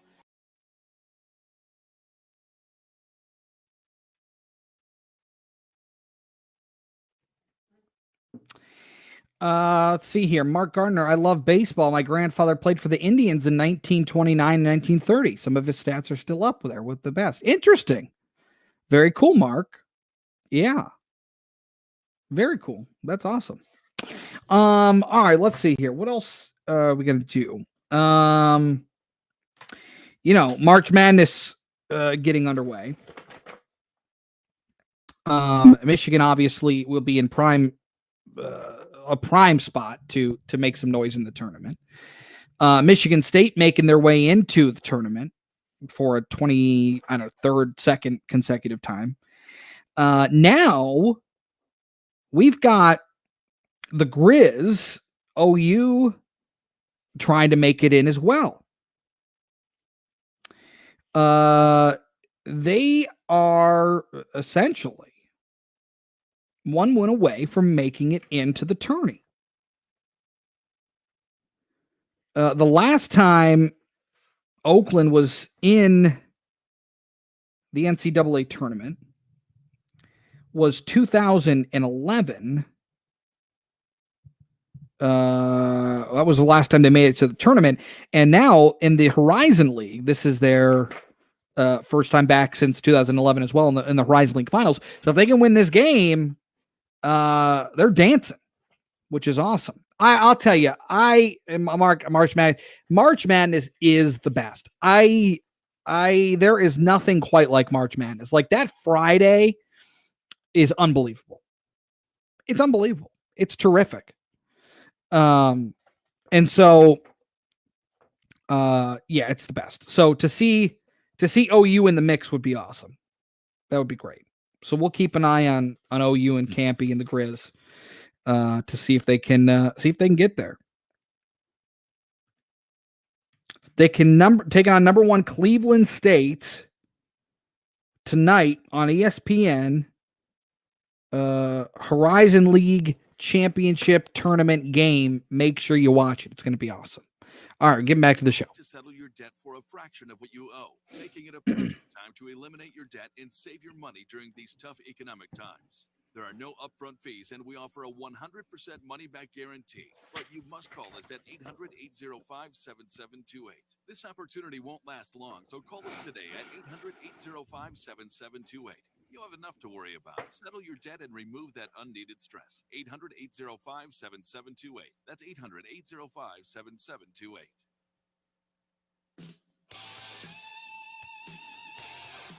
The Frank Beckmann Show, News Talk 760 WJR. Now in for Frank, here's Chris Renwick. 800-859-0957, 800-859-0WJR. That's the number for you to call or text. Some interesting stuff on that CDC thing. Those guidelines to me, if you're fully vaccinated, to me, it seems that you should be able to be doing, I don't know. I don't want to say everything, but I would think that you're able to go out and do more things. I don't care. Wear the mask if you want still. Fine.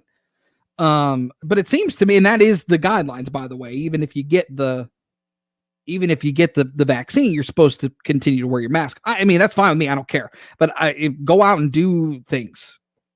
That would be my thought process. Now, like my mom just flew to Florida recently. Right. And so, you go through and if you've traveled in this, I'd love to hear about it. But I mean, you go and in the airport, there's less people on planes, and away you go. I mean, it's certainly, if you've gotten vaccinated, I would suspect that that's even an easier process. 800-859-0957. We were just talking about this also on the break. March Madness is the best. It's just at basketball time, college basketball, Michigan State. And it's just the best. It's just the best.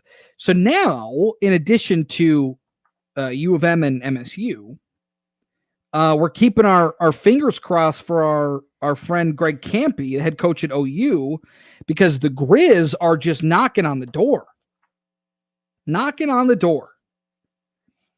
They got Horizon League tournament action tonight. It's the final, the championship game. Oakland taking on Cleveland State tonight on ESPN at 7, I believe. Oakland, the number 3 team in the tournament. Cleveland State, the number 1 team. But look, it's very simple. It's a win and you're in situation. OU wins the game tonight. They're dancing in the big dance. So we'll keep our fingers crossed for Greg Campy and the guys out there. But the OU team is good. I mean, they're no joke. They play good ball. So if you haven't seen them, tonight would be a good night to flip on the 4-letter and check out OU. Another a couple things that I wanted to point out with you today. Much has been made about Joe Biden and his immigration policies early on in his administration here.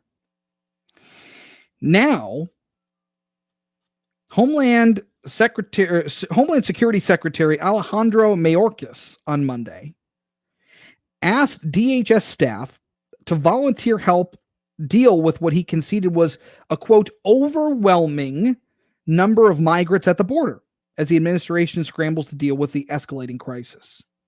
Today, I activated the volunteer force to support Customs and Border Protection as they face a surge in migration along the southern border, Mayorkas said. You have likely seen the news about the overwhelming numbers of migrants seeking access to the country along the southern border. President Biden and I are committed to ensuring our nation has a safe, orderly, and humane immigration system while continuing to balance all of the other critical DHS missions. Volunteers will be used in a non-law enforcement capacity with duties including managing property, preparing meals, doing supply runs, prescription medicine runs, housekeeping, and assisting in control rooms. Mayorkas noted that the force had been used in 2019 during the border crisis in the spring and summer, saying in the email, in 2019, over 900 volunteers deployed to support their CBP colleagues during a similar migration surge. Please consider joining the volunteer force to again provide needed humanitarian support along the southern border and relief of our CBP colleagues. This information and emails obtained by Fox News. I mean, look, I don't think that this administration can afford to just pull the covers over their eyes and not understand what's happening down there. I mean, you didn't want to call it a crisis back when Donald Trump was in office. And you're going to have to face the reality that this is the situation that we find ourselves in at the southern border. And it's not like it's new. This has been going on for a number of years, well before Donald Trump. So as they're coming to a situation here where they're going to have to realize that this is a serious matter. In the meantime, Arizona and Montana are suing to block DHS rules that would limit ICE arrests. The two states are suing to block the Biden administration's new immigration rules that would dramatically narrow the number of illegal immigrants targeted for arrest and deportation. Arizona Attorney General Mark Brnovich announced he has amended a lawsuit and had initially challenged the administration's attempts to impose a 100-day moratorium on deportations. That pause was blocked by a judge in response to a lawsuit by Texas after the state argued the policy was in breach of an agreement made in the final days of the Trump administration with the DHS that border states would be consulted before significant changes to border policy. So take that as you will. 800-859-0957, 800-859-0WJR. That's the number for you to call or text. Let's head on out to Dexter, talk to Brian. Good morning, Brian. Good morning, Chris. Hey, what's up? On your program today. Oh, good. Yes, you had a guest on a little while ago. I think it was a Dr. Sims that was talking about herd immunity. Yes. And proof of vaccination. Yes. And I'll be 80 years old this spring.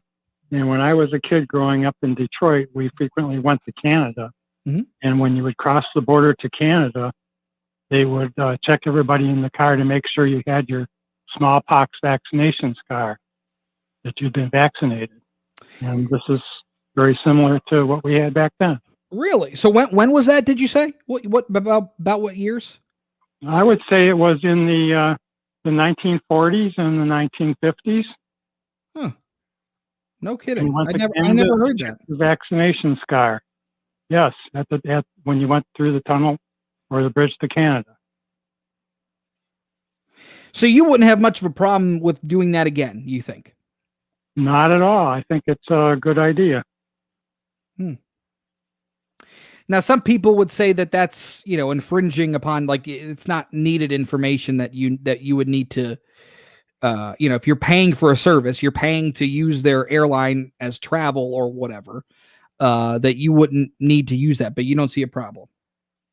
Well, back then, smallpox was a problem and polio was a problem also. And then they came in with the vaccinations for polio when I was in grade school. Everybody got the Salk vaccine.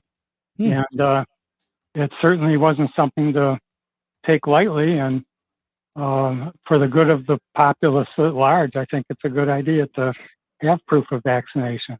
Yep, good stuff, Brian. Hey, thank you for the call. I appreciate it and sharing that information. That's good stuff. Thank you. 800-859-0957, 800-859-0WJR. That's the number for you to call or text. 1027. Let's head on out to the roadways. Check things out with Dana Clark. This report is sponsored by Indeed.com. If you're looking to hire, think of Indeed as your GPS. With great tools like Instant Match and over 135 skill tests, Indeed helps you navigate the hiring process from start to finish. Learn more at Indeed.com/credit. Accident along 75 northbound at 14 Mile. That collision is clear. Looks like we have a new accident along 696 eastbound at Campbell Hilton. That collision per MDOT is blocking the right lane. Now, WJR Weather First from the Weather Channel, sponsored by Window World. Call Window World at 1-800-NEXT-WINDOW for your window, door, or siding project. Get 0% financing for 60 months. Window World is America's largest exterior replacement remodeler and a trusted team partner of WJR's Inside Outside Guys. Call 1-800-NEXT-WINDOW or visit windowworlddetroit.com. Another great day to get outside and enjoy the sunshine and the mild temps. More sun this morning, afternoon more clouds, a high of 57 tonight, clear skies. Overnight low 43, overcast on Wednesday, but still warm, hitting 64. Looking at partly cloudy skies, 46 degrees. I'm Dana Clark, WJR News with Marie Osborne in 2 minutes. While we've been staying safe at home, scientists have been on a journey. The destination? A COVID-19 vaccine. This journey began decades ago with research into other coronaviruses. All right, would love to get your thoughts on that as well. With what DHS is dealing with and the immigration situation down at the border. It's interesting stuff, and it kind of goes against what the Biden administration had been saying that they were preparing for. It's not a crisis. There is no crisis. It's a humanitarian issue. But now you're talking about, thousands of people trying to flood in. How do you handle that? But also, think about it like this too. You're cutting down reasons for people to, particularly, criminal, undocumented people. You're making it harder for them to be arrested. You're making it, or I suppose, easier for them to avoid any legal trouble. You're making it easier for them to avoid deportation. So this is the perfect time for them to come in, I think, is the logic there. So you're going to have an influx of people coming in, and you got to just, what are you going to do? And then these people are hearing that they've got a pathway to citizenship just by coming in the country illegally. Geez. That's tough.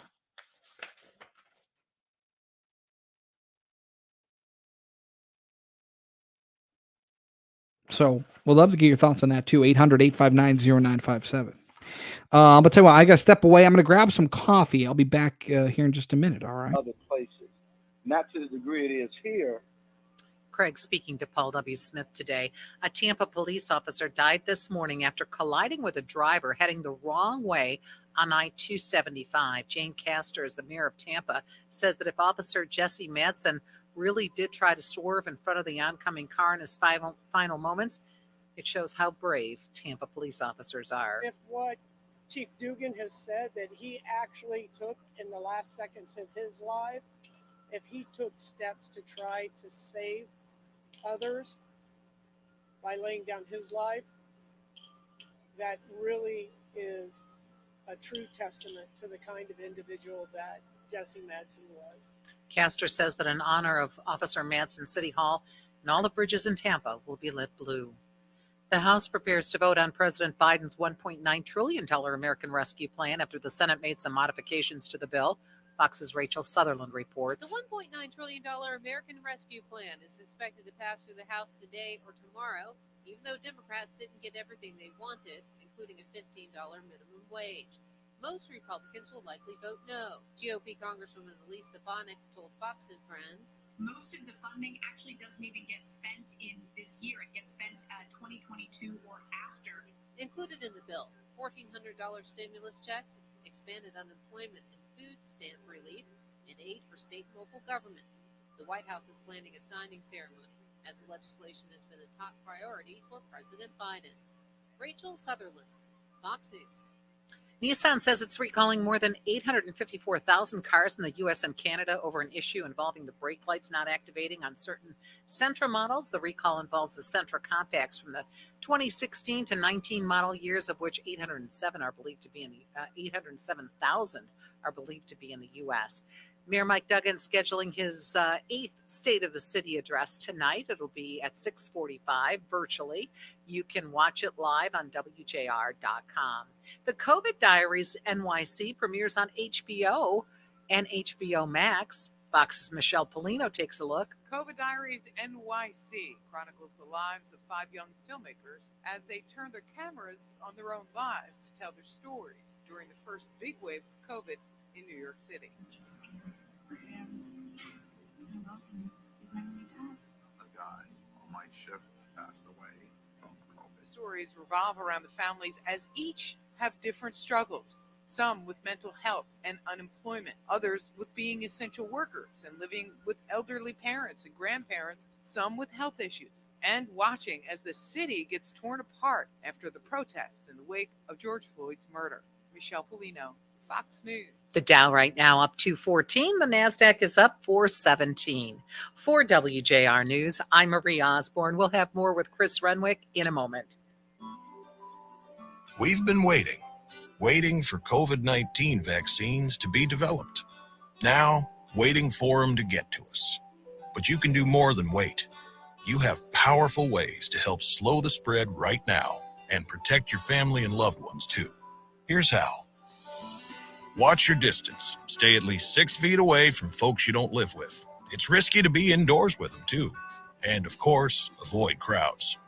Also, wear a mask. CDC reports masks protect the people who wear them and folks around them. And wash your hands using soap and water for 20 seconds. And do it frequently. Vaccines won't make COVID go away overnight, but they give us a real chance to finally overcome it. As long as we keep watching our distance, wearing our masks, and washing our hands.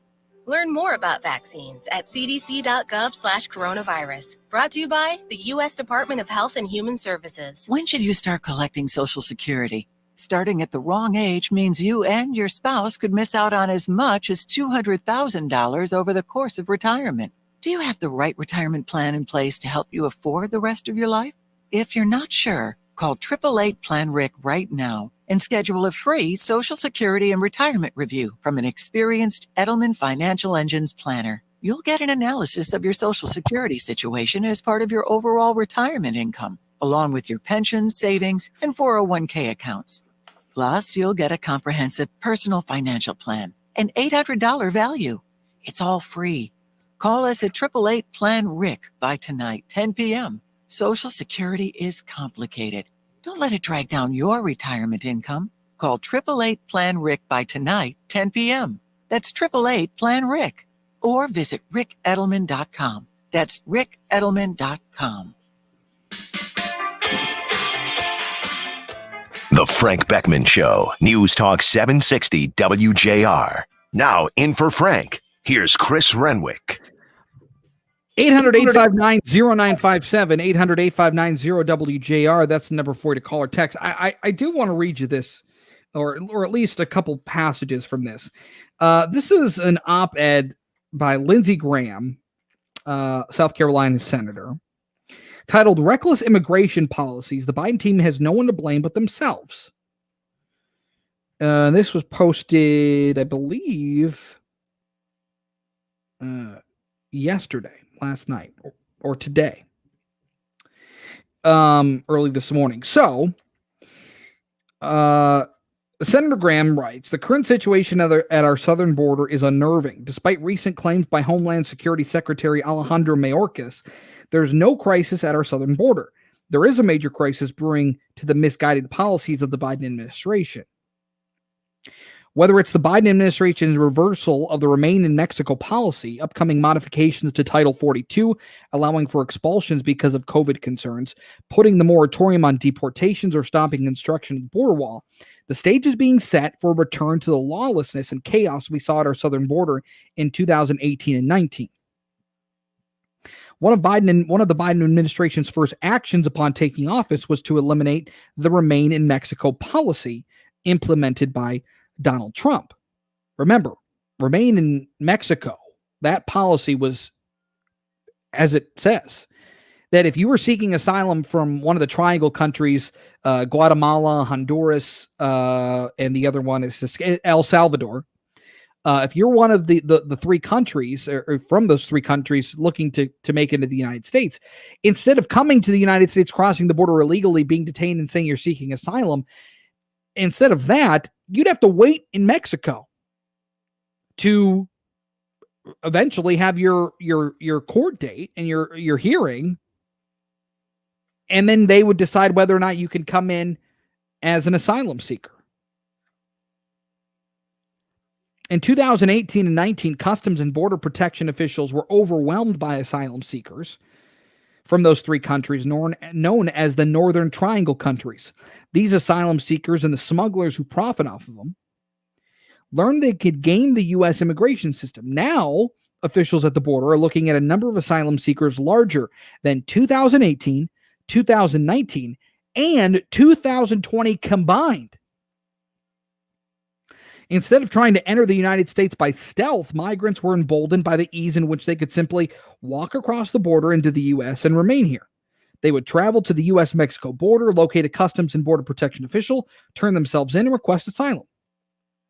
They would be processed as an asylum applicant and eventually released into the United States with employment authorization and would wait for a court hearing most of the time that was scheduled for years away. Most of these individuals claiming asylum at the border would never show for their court hearing. 90% do not meet the criteria for asylum. This led to hundreds of thousands of people paying smugglers thousands of dollars to come to the United States, often with children in tow, and claiming asylum at our southern border. He writes, I'm very concerned that the Biden administration policy changes in the way that we process asylum applications will lead to a caravan after caravan and the exploitation of these unaccompanied minors. The Trump administration, understanding the gravity of the problem and the opportunity for abuse, made some important changes in policy, most specifically negotiating with the Mexican government, requiring asylum seekers to remain in Mexico until their next court hearing. Then, when that policy was established with Mexico, migrants learned they wouldn't be able to get into the United States to be processed as asylum seekers. And they didn't want to pay any sort of money, but usually thousands of dollars to sit in Mexico and wait for their asylum hearing. So that number of quote unquote asylum seekers were decreased. So I only read that, and if you want to read more of it, you can find it online, but I'm not going to read you the whole thing. To me, this is a pretty clear point that, I think we have to keep in mind that, again, remember, right, like nation of laws thing, we've heard that over and over again. That still holds.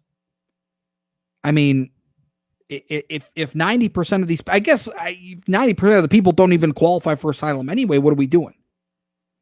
800-859-0957, 800-859-0WJO. Let's head on out to Sterling Heights, talk to Robert. Good morning, Robert. Morning, Chris. March Madness is almost upon us. Oh, great. Can't wait. It'd be nice now to have something like that to enjoy. Yeah, no doubt. What can I do for you? Want to bring up the doctor on Dr. Sims talked about a vaccine passport. Now, what happened to my body, my choice? Is this not in effect anymore? I want to know that would be the case. Now, we're talking to travel to Hawaii or within the United States. Mm-hmm. The gentleman from Dexter brought up traveling to Canada, which is a foreign country. Sure. If that's their rules, then you have to abide by it. I understand that. But for me to travel within the United States, to have a vaccine passport, well, why don't we do this? Why don't we just make sure people on their clothing wear the old yellow star? Do you remember where that happened from? Wore a yellow star? They made Jews wear yellow stars. Oh, sure, yes. Travel within Germany. Yes. That sounds very similar to me. Okay? Not including that this is an experimental vaccine. Okay? They cannot force you to take it. And the liability laws on this vaccine have been eliminated for all the companies producing that. So you have no recourse if something were to go wrong with this. All right, well, let me ask you this. Robert, let me ask you this. Let me ask you it like this then. Mm-hmm. would you be opposed if, let's say, Delta decided to do this? If you want to fly on our planes, or maybe it would be, maybe Delta's not a good example. Maybe like Detroit Metro. Like maybe Metro says, look, if you guys want to come to the airport, if you want to fly, you got to show proof that you were vaccinated. Do you feel differently as like an independent entity or an airline itself saying, look, we're only going to allow people flying on our planes that are vaccinated? Do you feel like that is a different scenario for you? You brought the point up too. That's a medical record. That's a good point. Sure. You have the right to see my medical records. Is that what we're saying now? Because that's under the Fourth Amendment. The right for me to keep in my individual papers and works. They don't have the right to see that. That should be between me and my doctor, first of all. And I haven't decided whether I'm going to take the vaccine or not. That's the decision between me and my doctor. Sure. And I'll make the decision based on what he tells me. Sure. If I'm not young, I'm middle aged or older, and if I'm in good health, I may decide not to take it. Mm-hmm. If I was elderly, that may change my decision whether to take it or not.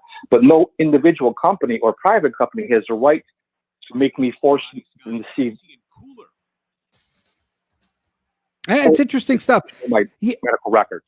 Yeah, interesting stuff. Hey, Robert, I got to run. I'm up against the break. I appreciate it. Good thoughts. 800-859-0957.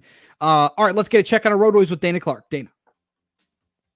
This report is sponsored by Indeed.com. If you're looking to hire, think of Indeed as your GPS. With great tools like Instant Match and over 135 skill tests, Indeed helps you navigate the hiring process from start to finish. Learn more at Indeed.com/credit. 696 eastbound at Campbell Hilton, an accident is blocking the right lane. Now, WJR Weather First from the Weather Channel, sponsored by the Michigan Department of Health and Human Services. As we continue to face COVID-19, we're now facing flu season, so to protect us all, let's hit this virus head on, get your flu vaccine. Learn more at michigan.gov/flu. A message from the Michigan Department of Health and Human Services. Freezing and cooler out there today. We're in the clouds, mid-50s. That's still 10% above average. 32 tonight, 50 and warmer tomorrow, mostly cloudy, mid-60s. Chance of rain Wednesday night into Thursday. From the Weather Channel, I'm Robert Smith with Weather Star 760.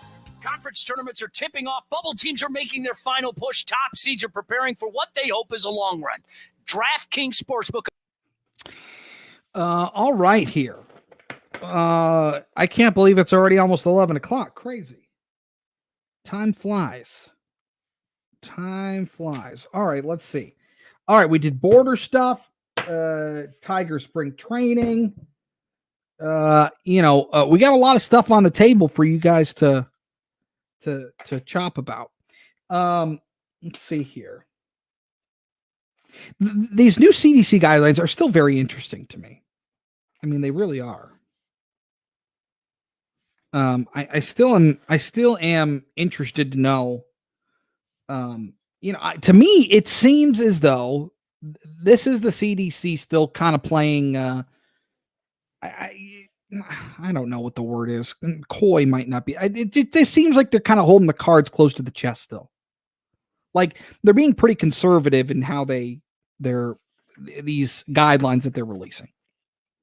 I mean, it just seems to me like if you're vaccinated, go do the things that you want to do, I guess. Right? Like if you're not vaccinated and you don't want to travel, fine. Then I understand that. I very much understand and sympathize. But if you're, vaccinated, go do your thing. Go to Florida, go wherever. Have fun. I mean,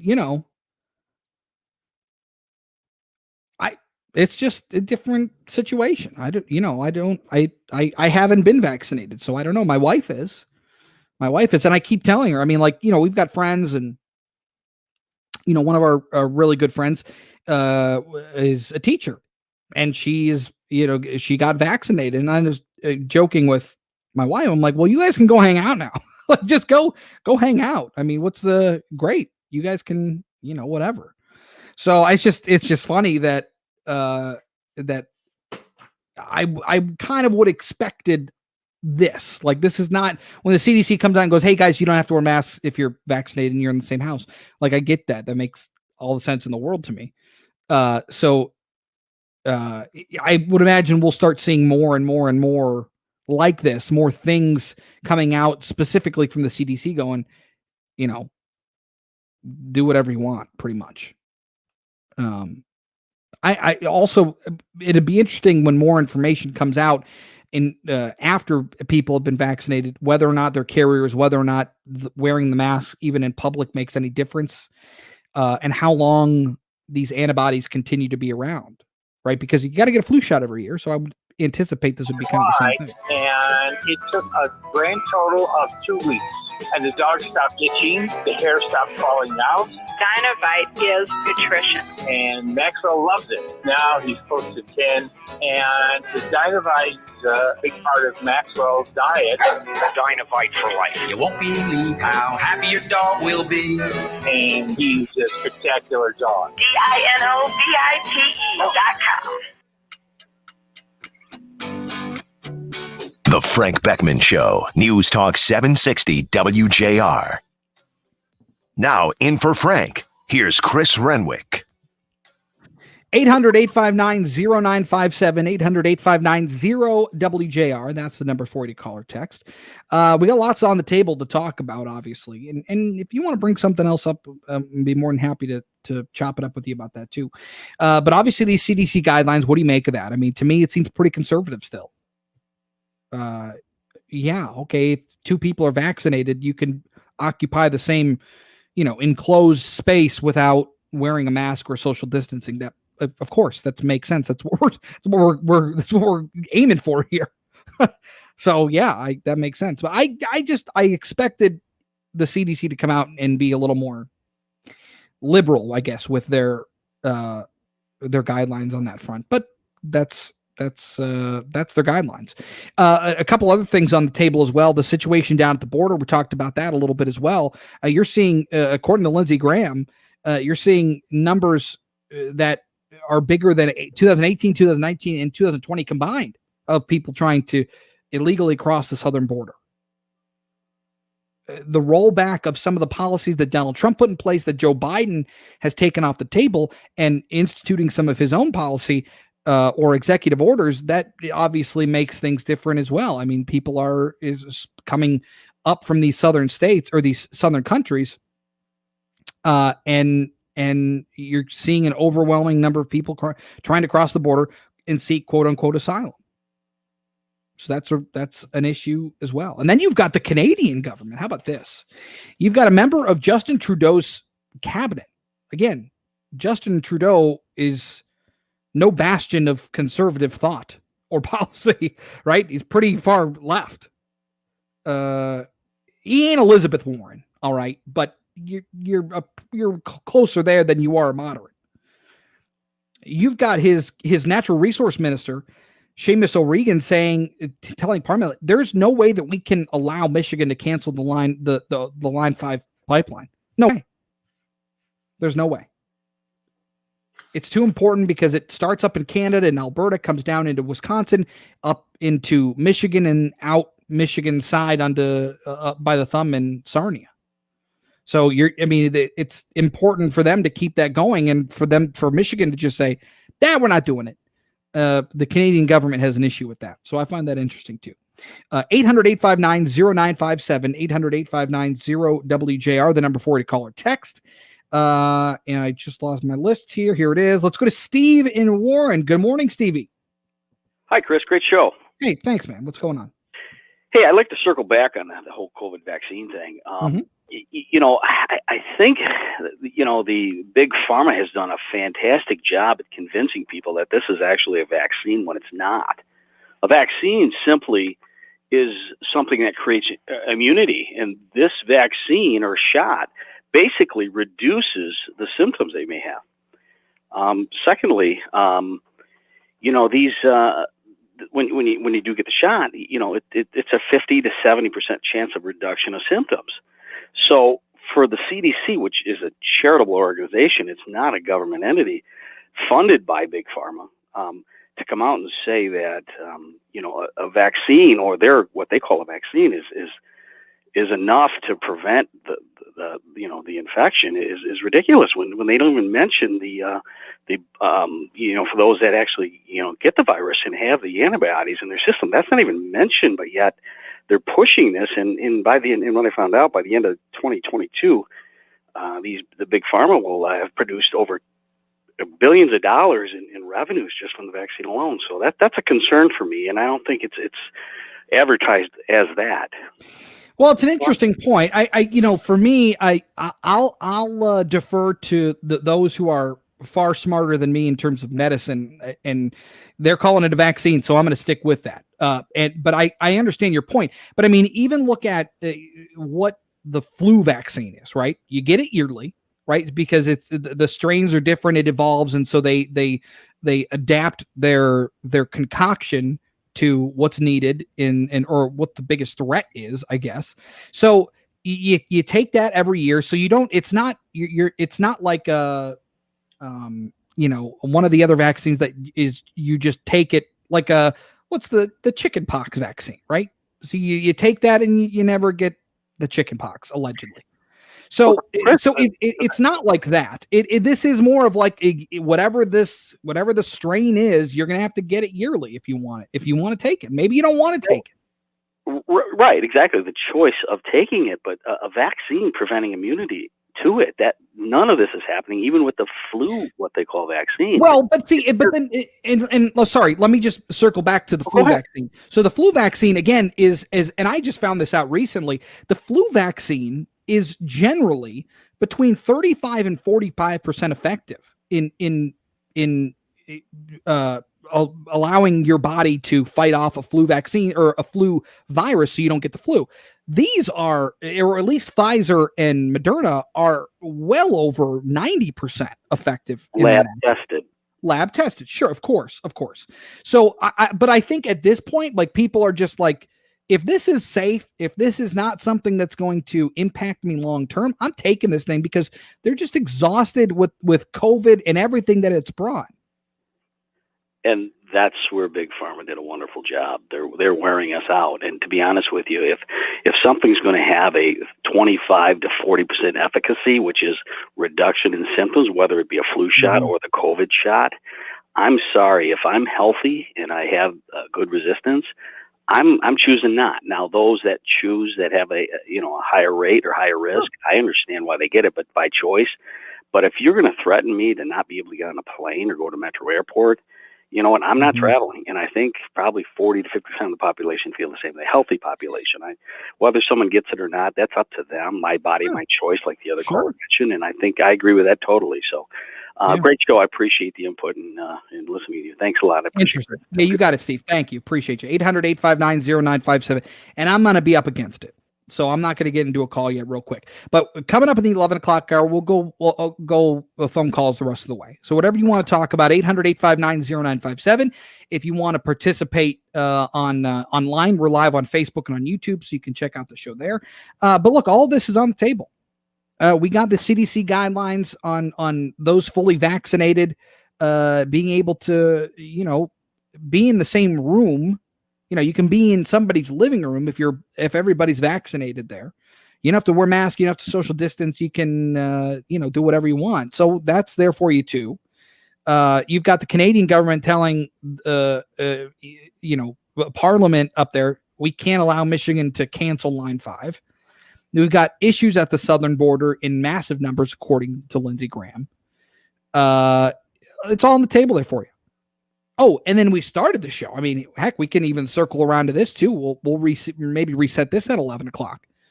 But you got former state senator and now Macomb County prosecutor saying it's possible that the governor could face criminal charges based on her handling of nursing home deaths involving COVID in this state.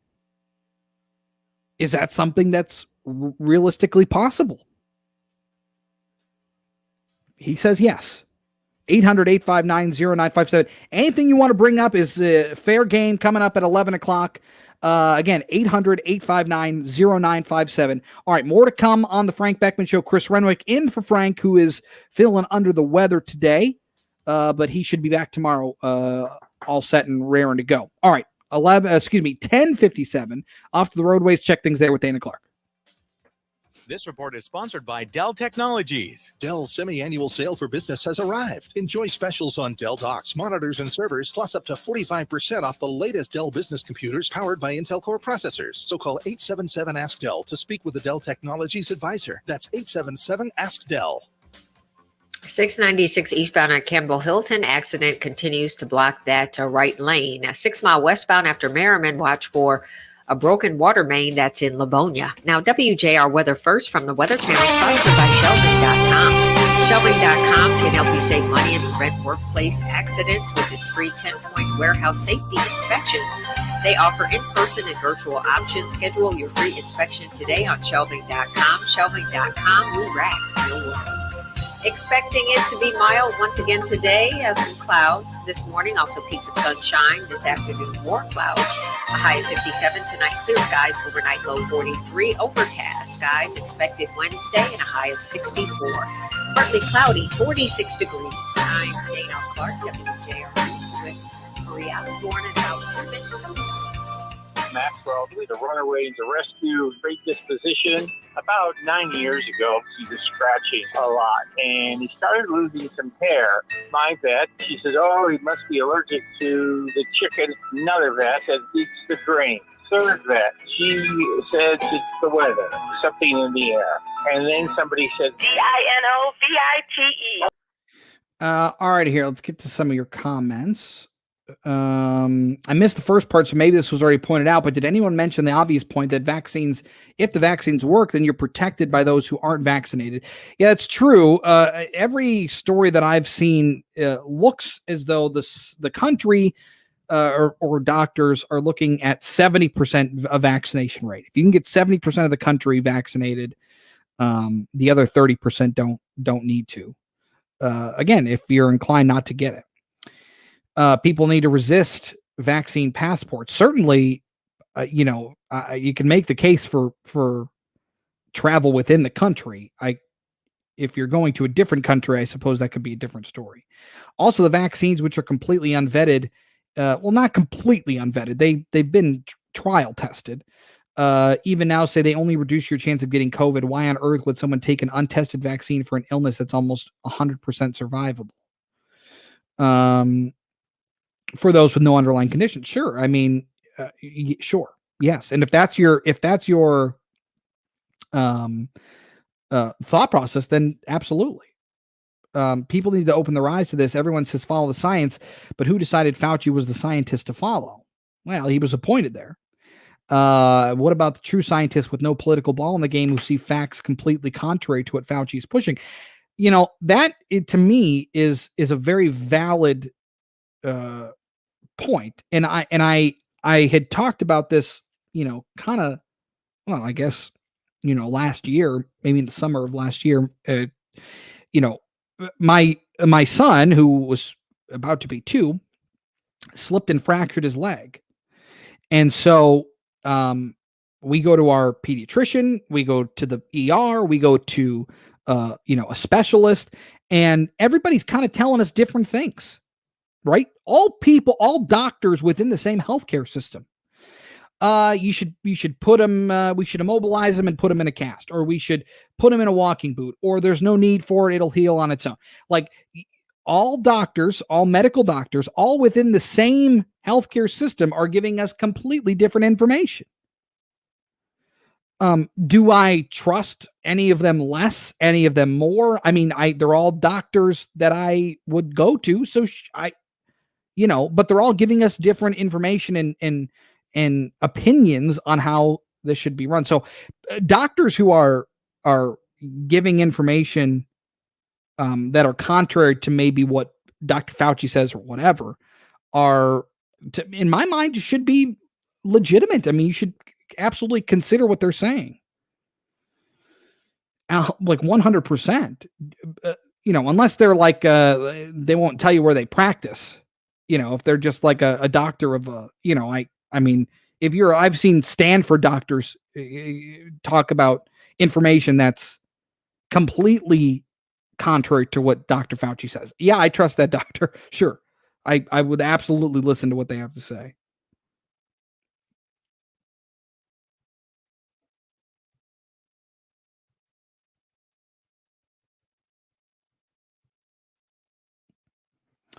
And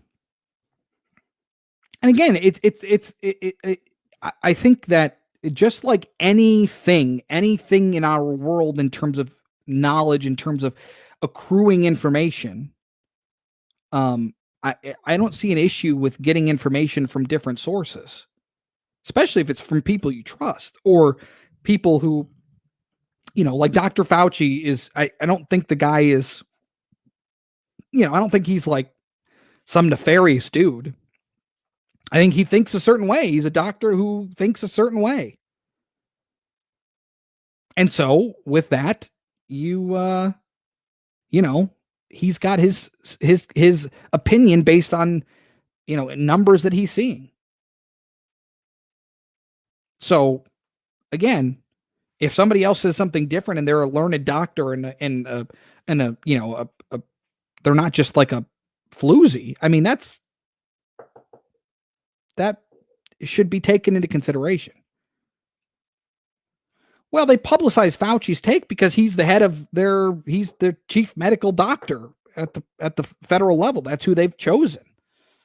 I mean, you put Fauci on a stage with some of these other doctors who don't necessarily believe. Let's have a town hall on that. I'd watch it, wouldn't you?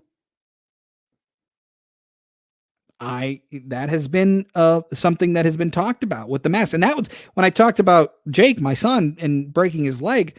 That's what I was talking about. I mean, there were doctors saying that the masks don't work. Masks don't work. Masks don't work. It doesn't matter. You don't need to wear a mask. It doesn't work. Who am I to be like, no, your take is you're crazy. If you're a doctor from Yale or whatever, okay. Seems to be legit. Well, they won't have it down. It's true. No, you're right. Now I'll tell you, for me, maybe it's a placebo. The mask makes sense to me. I don't know. I have no idea. I have no idea if they work. People tell me yes, people tell me no. I wear them because I don't know. What do I know? So I don't know. All right, we'll get into the show. Cleaners know a great. I tell you, TR's got me all riled up here. What are you doing to me? Thanks for watching. This is only professional technicians and will treat your home with the same loving care you expect. And they're trained to keep you, the homeowner, and the painting team safe. And CertaPro Painters experts can help with those tough color choices as well as using the right products for the right application. So if you're looking for a weatherproof paint for the outdoors or a scrubbable finish for the kids' room, they can do it all. On time, every time. Each CertaPro Painters business is independently owned and operated. They are right here in your community. So the next time you're considering new paint anywhere in your home, think CertaPro Painters. Schedule your free estimate at CertaPro.com. That's Certa with a C. Professional painters you can trust. The Frank Beckmann Show, News Talk 760 WJR. Now in for Frank, here's Chris Renwick. Good to have you aboard this morning. 800-859-0957. 800-859-0WJR is the number for you to call or text. I'll tell you what, let's get right back to the phones. Danielle, give me Mr. Positive in Shelby Township. Good morning, Gregory. Good morning, C-Note. What a very eclectic show today. Hey, the reason for my call is I empathize with Chief James Craig's plight with the violence that's going on.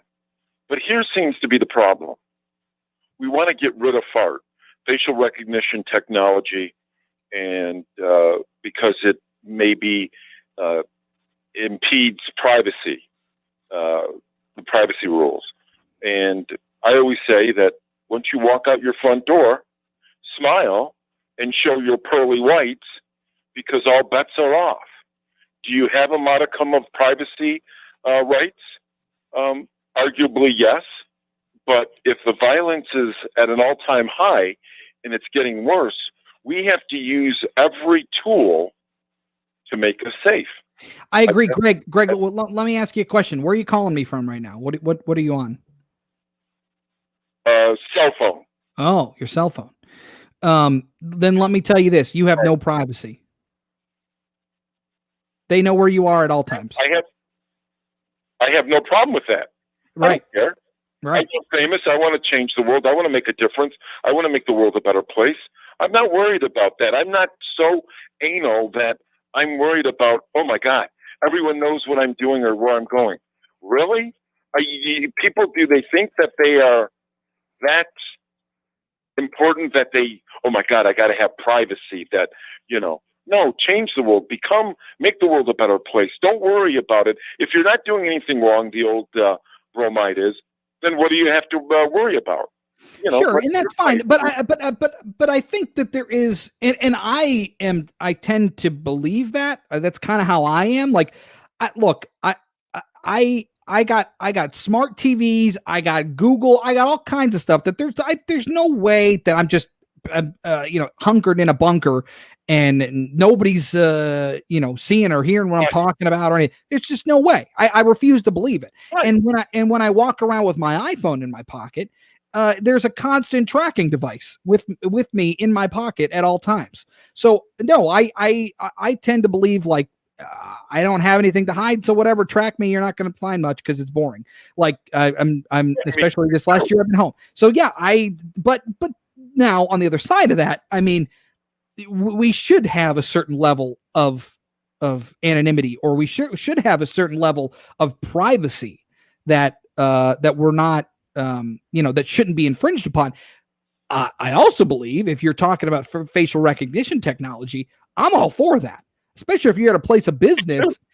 To me, it makes too much sense to me. I hear you, my friend. Thank you for taking my call, and you have a great day. And everyone, believe in your dreams. All right, Craig. Thank you. Let's go to Sterling Heights. Talk to Lynn. Good morning, Lynn. And Lynn. All right. Let's go to Deckerville. How about Mike? Is Mike there? Good morning. Hey, Mike. What's up? Talk about Line 5, and surprisingly that even Justin Trudeau realizes how valuable it is. The governor, when she's basically unilaterally saying we're going to shut down Line 5, maybe she can unilaterally pay for the cost increase to everybody because of the Blue Water Bridge alone. That's the only one that you can have a hazmat crossing. There's over 1 million gallons of gas and diesel a day crosses that, not to mention the agriculture component, anhydrous ammonia, which is a nitrogen fertilizer, which is coming up this spring real quick. And when she thinks she can just unilaterally shut it down and make everybody's cost of living go up, maybe it should be coming out of her trust fund personally, because we've had enough of it. And how about this? How about this, Mike? Think of it like this. You're talking about, okay, let's for sake of argument here, let's say you get rid of the pipeline, you get rid of the tunnel. There's no way to transmit this and drive this stuff around the state. The only way that's going to do it is by truck, right? You got to get on the road, you got to fill up tankers, and you're going to have trucks going all up and down the bridge, up and down. I mean, everywhere, all over the state, up in the UP. That's how they're going to get these natural resources. So, wouldn't that be contrary to her number one issue when she was running for governor, to fix the damn roads? Wouldn't that cause an increase in stress, and probably, I'm no engineer, but I would imagine that would cause more crumbling roads? Well, not to mention too, where the hell's the asphalt going to come from to fix the roads? Yeah, sure. To me, it's contrary to what she wants to do. You put the tunnel underground, it seems to be pretty safe. They've done tests. I don't think anybody wants to ruin the Great Lakes. I don't want to ruin the Great Lakes. So, you did it to me, Mike. I agree. I don't understand it either. And to have a member of Trudeau's cabinet say, we can't, and for them, it's probably more of a business decision, right? Like, they've got everything going on in Alberta and over to getting everything to Sarnia. They don't, if they're cool with it, I would imagine we should be too. Absolutely. All right, Mike. Thank you for the call. Appreciate you. 800-859-0957. Let's go to Jerry and Macomb real quick. Jerry, what's up? Good morning, Chris. I'm talking about the Joe Biden crisis at the border that the Democratic president started. There's no one that's going to, they said they're looking for volunteers. They had a lot in 2019. Well, that was before COVID. Now they're coming across by the tens of thousands, and Brownsville, Texas is the only one that's actually doing COVID testing. And they've already had 180 positive people come across in that one town, and they got a 72-hour limit at the reception centers now. They don't call them detention centers, they're reception centers. They put them on a Greyhound bus, and they bus them to the interior of the United States. The only thing we might have going for us now is the president of Greyhound says they're not going to bus unless they have a positive COVID test. So now we're going to be paying for the private busing and the COVID test for these either way, future Democratic voters. Well, you talk about the 180 people testing positive. Out of how many? I mean, I guess if there are 200 people and 180 test positive, that's pretty startling. But if there's 10,000, which I don't know. I don't know the number. I mean, that is an important number to know. Well, it doesn't matter because they're going to just bus them to the interior. They're not going to put them in the hospital. Tell them, quarantine. What if they send them to Sterling Heights? Oh, we're just going to send them to Sterling Heights. That's okay. It's only 10 or 15. Okay, we're going to send the other 2 to 15 to Toledo. They're not going to go to San Francisco because she's going to be in a big gated community. All right, Jerry. Hey, appreciate the call. I'm up against it. 800-859-0957. Let's head on out to the roadways. Check things out with Dana Clark.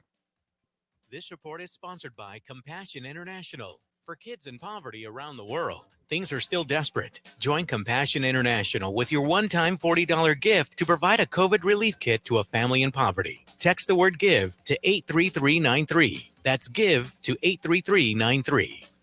696 eastbound at Kemble Hilton. A wreck there is blocking the right lane. Now, WJR Weather First from the Weather Channel, sponsored by North Bloomfield Properties. If you're looking for a place to call home, let North Bloomfield Properties find the best place for you and your family. They also provide pre-screened quality tenants to their property owners. They love to match good people to good homes. Contact them. All right, let's see here. Robert, Mr. Positive's got to go, Chris. All right, he's gone. Don, just like the Keystone XL pipeline, that oil is being transported by rail now. Isn't it owned by Warren Buffett or some other billionaire? I'm curious if Whitmer personally owns stock in a rail company that would get the contract if Line 5 is canceled. I don't know that. I don't know that to be true. I don't know how rail would work. In Michigan. I don't know how you're getting. I mean, it would have to come through. I don't know how that would work here. And I don't know if she owns stock in a rail company. That would be interesting to find out. We'll have to do some digging down on that. But yeah, that's interesting. Very interesting.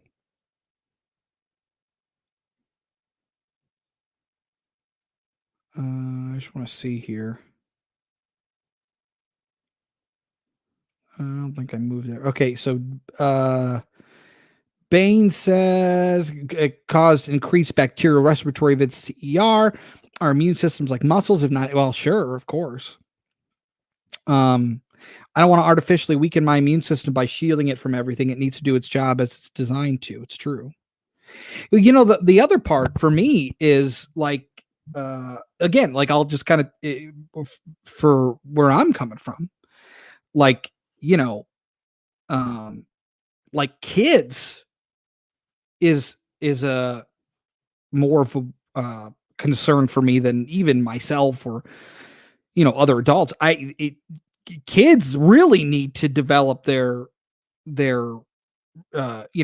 immune system, and certainly it is the muscle. You got to keep it going, and it'll it'll continue to grow and become stronger. But like kids who are even like elementary kids, right? Like, or even younger, but certainly like kids in school, not even being in school for a year is crazy. I mean, it's crazy. And then, right, you're putting that, it's a interesting set of circumstances, obviously unique, but an interesting situation that we find ourselves in. And I don't know, that is maybe a good question for doctors the next time we get them on, is what are they seeing in terms of, those younger people who are, still developing, still growing.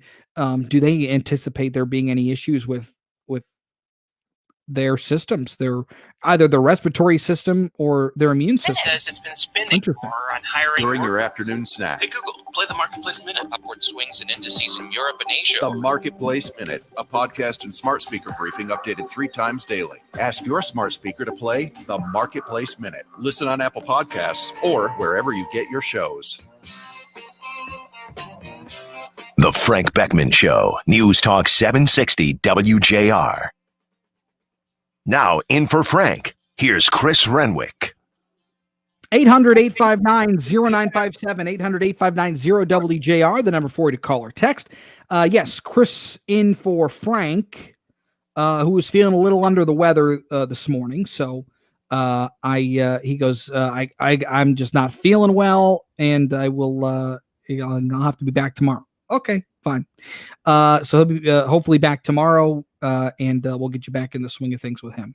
Let's go back to the phones. Talk to Douglas in Harrison Township, I suppose. Douglas, good morning.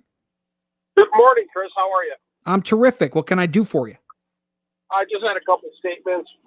First is the Democrats have always been opposed to voter ID because it was racist, but they want to impose vaccine cards to prove that everybody was vaccinated. I think that's a little funny. That's probably racist in some form in their eyes. And the second is, I wonder if anybody else has the opinion that if the Biden administration knows that people are coming into the country carrying the coronavirus, then that to me is in at least a little way some form of treason through biological warfare on the United States. Well, or at least a dereliction of duty, right? You're protecting the people of your country. I mean that's an interesting point where somebody coming into the country illegally with COVID-19 testing positive after they come here. What happens if? I mean, it's almost impossible to track that, especially if somebody's undocumented. But if somebody, heaven forbid, contracts it and dies from it. Right, but he opened the floodgates to come in. Yeah. And so that's on his administration. Those are my statements. I appreciate it. Interesting thoughts. Thank you, Douglas. Appreciate you. 800-859-0957. We'll stay in Harrison Township. Talk to John. What's up, John? Well, I want to talk about that gasoline prices. It's getting ridiculous. Mm-hmm. The more I drive around and see different people at gas stations that are loaded, seems like the people don't care what the price is. Well, I'll tell you, here's the interesting part in that is I think everybody, or at least most people have been laying relatively low because of COVID. And so now as we see the weather get warmer, as more people are, coming out of their houses after hibernating all winter, they just want to get out. So away they go. And you start to see gas prices. I mean, we've read stuff, and Frank interviewed Patrick DeHaan a couple of weeks ago about the gas prices, and whether or not that this is political at work at play and why these gas prices are going up, and it's partly because of that, but the other part is, this is, I guess, what happens. So but certainly gas prices are going up. Absolutely, they are. Yeah, but see, I'm 74 years old. I finally got the COVID shot. Finally got one. Did you? I got to go back in April 1st to get the second one. I waited, called around. You know what?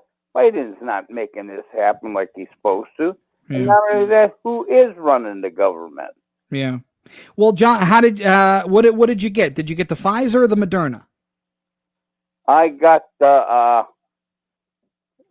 Pfizer. Pfizer, okay. And how'd you feel after that first shot? No problem. I didn't even know I got it. Oh, look at you. Very Very good. See, my wife and I are born the same day, month, and year. So we both got the shot together. No way. Yeah. You're born the same day, month. You're the exact same age? Everything.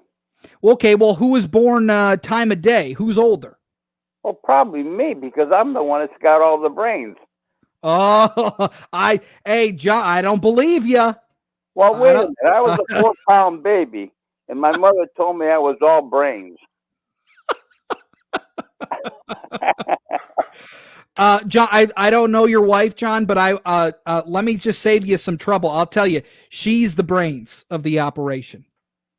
I do believe you. All right, Johnny, take care of yourself. All right, I'm glad you're feeling well. Thank you. And God bless you with all these calls. Yeah, you got it, John. Thanks. Appreciate it. 800-859-0957. Let's go to Dick in Belleville. Good morning, Dick.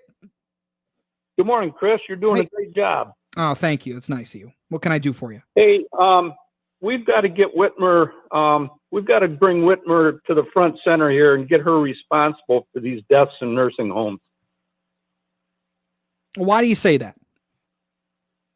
30% of the people who died of Wuhan in Michigan were from nursing homes. Mm-hmm. 16,000 or so have died in Michigan. There's 18,000 deaths due to that. Mm-hmm. And Whitmer's policy put those elderly people with Wuhan virus in the nursing homes. She's responsible. All right. Well, here, let me, I don't know that I quite go that far. Okay. But let me try to meet you middle way. Can we get an independent investigation into this, right? Like, obviously people are concerned that, especially with what's come to light in New York, their policies and what we were doing here in Michigan, not really that different. And so if you start, they were undercutting the numbers in New York. Andrew Cuomo was any of that happening here? First of all, number one, but number two, if there was something going on that maybe isn't, totally transparent, then let's get an investigation in here. If something was done improperly, then let's address it. But if things weren't, if everything was done on the up and up, then we can move on from it. And we can exonerate anybody who we may thought had blame. And I'm in the same camp as you. I don't want to be like the Democrats where we're trying to prosecute someone without the facts being shown. Well, and that's true. And then, but then let me go back here. So we're not getting the information. We're not getting the numbers. So it's hard for us and for you and for me to look at this and go like, well, she's done something wrong or she did something right, because we don't know. We don't have the information. And that's why I'm calling. I want people to understand what I read on the web this morning is I think it's Lucido in Macomb County. Yes, we had him on earlier and we talked about it. Okay, I didn't hear that. Maybe this is redundant, but he's looking for people to call him. He can't gather information because of the HIPAA laws. Right. And so I don't know if this is redundant, but I just want the people who lost loved ones, God bless them, to give Lucida a call and approve him to receive their HIPAA information. Well, I'll tell you what, Dick, you missed the interview. It'll be on our website, WJR.com, under the Frank Beckmann page. So you can take a listen to it there too. All right. Okay. Sorry to be redundant. No. It's good. We did it at 9:05. So that was a long time ago. So I appreciate you calling, Dick. Have a good one. Appreciate it. Thanks, Chris. You too.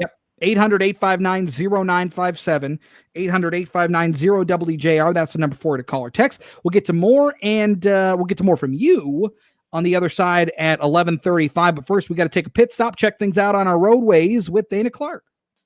This report is sponsored by Unbound.org. Right now, there are young people across the world facing a tough choice: continue their dream of education or drop out to help their family put food on the table. You can help change their future in a single moment. See how far your support can go at unbound.org. Still working to clear an earlier accident in Ferndale, 696 eastbound at Campbell Hilton. Also construction, 696 westbound at Woodward. That ramp is closed for construction today until 3 p.m. Now, WJR weather first from the Weather Channel, sponsored by Window World. Call Window World at 1-800-NEXT-WINDOW for your window. All right, here, let's see. Maria, if you need gas, and you pay the price. That's true.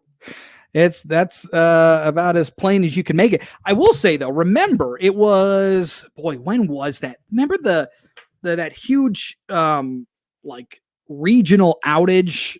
I mean, of course you do. That was it was crazy, but that was probably what, 2003, 2004, when like all of Michigan was out, Ohio into Pennsylvania and parts of New York that were all out. Some grid went down, and then people were freaking out. Of course, I mean, why? Nobody has power now. There were a couple gas stations that were just charging out.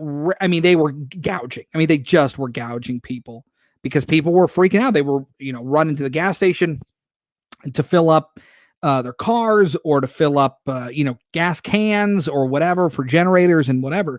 Yeah, I mean, it was crazy. It was crazy. And so, unless obviously gouging is a different story, but yeah, I mean, if gas is going up and you got to get around, what are you going to do? You're paying whatever price is for a gallon of gas. So yeah, that's the unfortunate thing. That's the unfortunate part about it. Let's see here.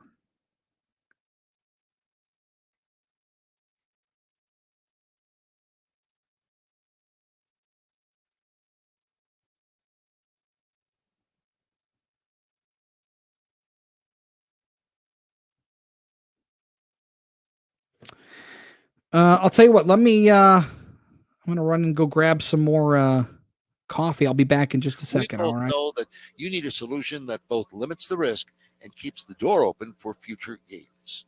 Principium is your ticket. It's time for those conservative folks to actually conserve. Stop the endless fees. Stop the unnecessary risk. Stop the anxiety.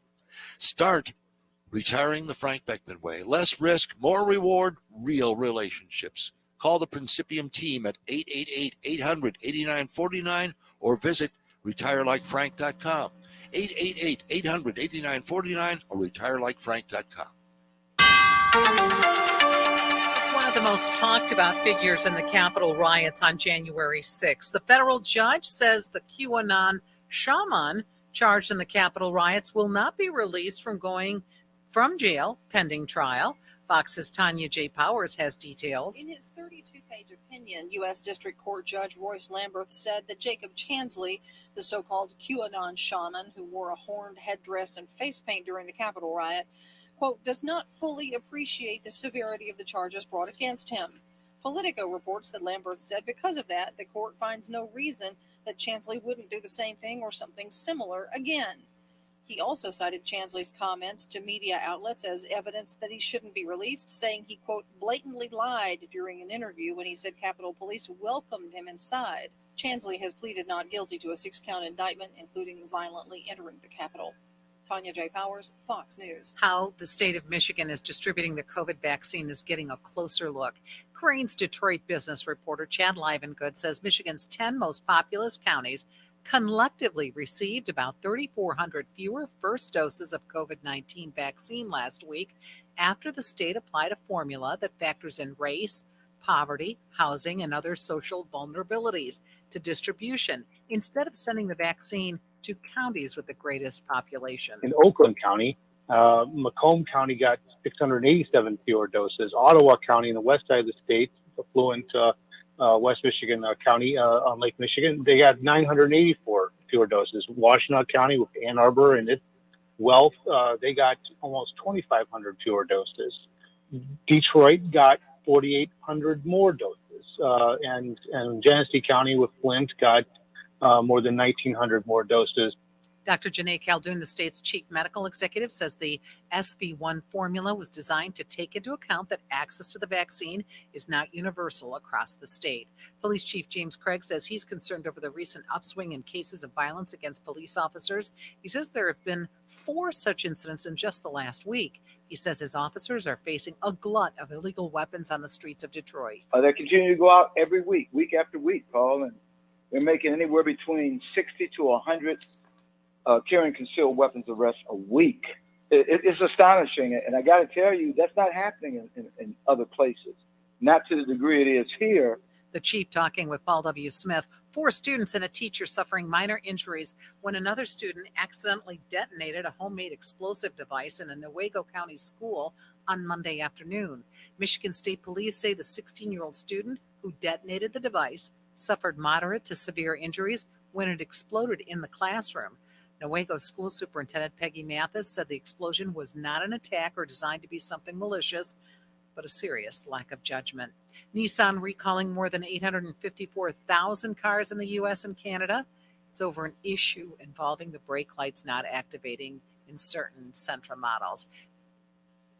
Detroit Mayor Duggan scheduled to deliver his 8th State of the City address. It'll be tonight, 6:45. You can watch it live on WJR.com. As we check in on investors here on Wall Street, the Dow right now is up 251. NASDAQ is up 443. For WJR News, I'm Marie Osborne. We'll be back to Chris Renwick in just a moment. The Inside Outside guys work hard to find reputable contractors for our listeners. Each weekend from 10 to noon, the guys bring you housing advice and professionals you can trust. At InsideOutsideGuys.com, every homeowner can find professionals to help them keep their homes in top condition. Be sure to listen every Saturday and Sunday morning, 10 a.m. to noon, right here on WJR. The Inside Outside guys are brought to you in part by EJH Construction. This is Guy Gordon. Michigan weather can damage our homes and our businesses, leaving us feeling overwhelmed. Help begins with one simple call, EJH Construction. EJH will contact your insurance company for you and work with them through the entire process, making sure your repairs are done with the highest quality materials and that your property is restored to its pre-loss condition. We here at WJR have trusted them to help us, and so can you. 50 years strong, EJH Construction. They are the only choice. Call 800-854-4534 or go to ejhconstruction.com. Here with Oxford Recovery Center's founder, Dr. Tammy Peterson. Dr. Peterson, scarcely a soul hasn't heard about Oxford Recovery Center, and it began with the use of hyperbaric oxygen therapy. How did you find out about that? I found out about it when my daughter had a brain injury at 9 years old, functioned at about 11 months. And we watched her go from 11 months functioning in a few weeks to actually functioning as a 10-year-old, a normal, healthy child. And how does it work exactly? Well, we're most known for hyperbaric oxygen therapy, from autism to autoimmune to traumatic brain injuries, post-traumatic stress disorder, stroke, cerebral palsy. And what we actually do, you go into a chamber and you breathe 100% oxygen. Now, you don't feel anything. It's very comfortable, but it literally heals the body. It's amazing. It's Oxford Recovery Center, now in Brighton and Troy. 248-486-3636 or oxfordrecoverycenter.com. It's the place where healing begins.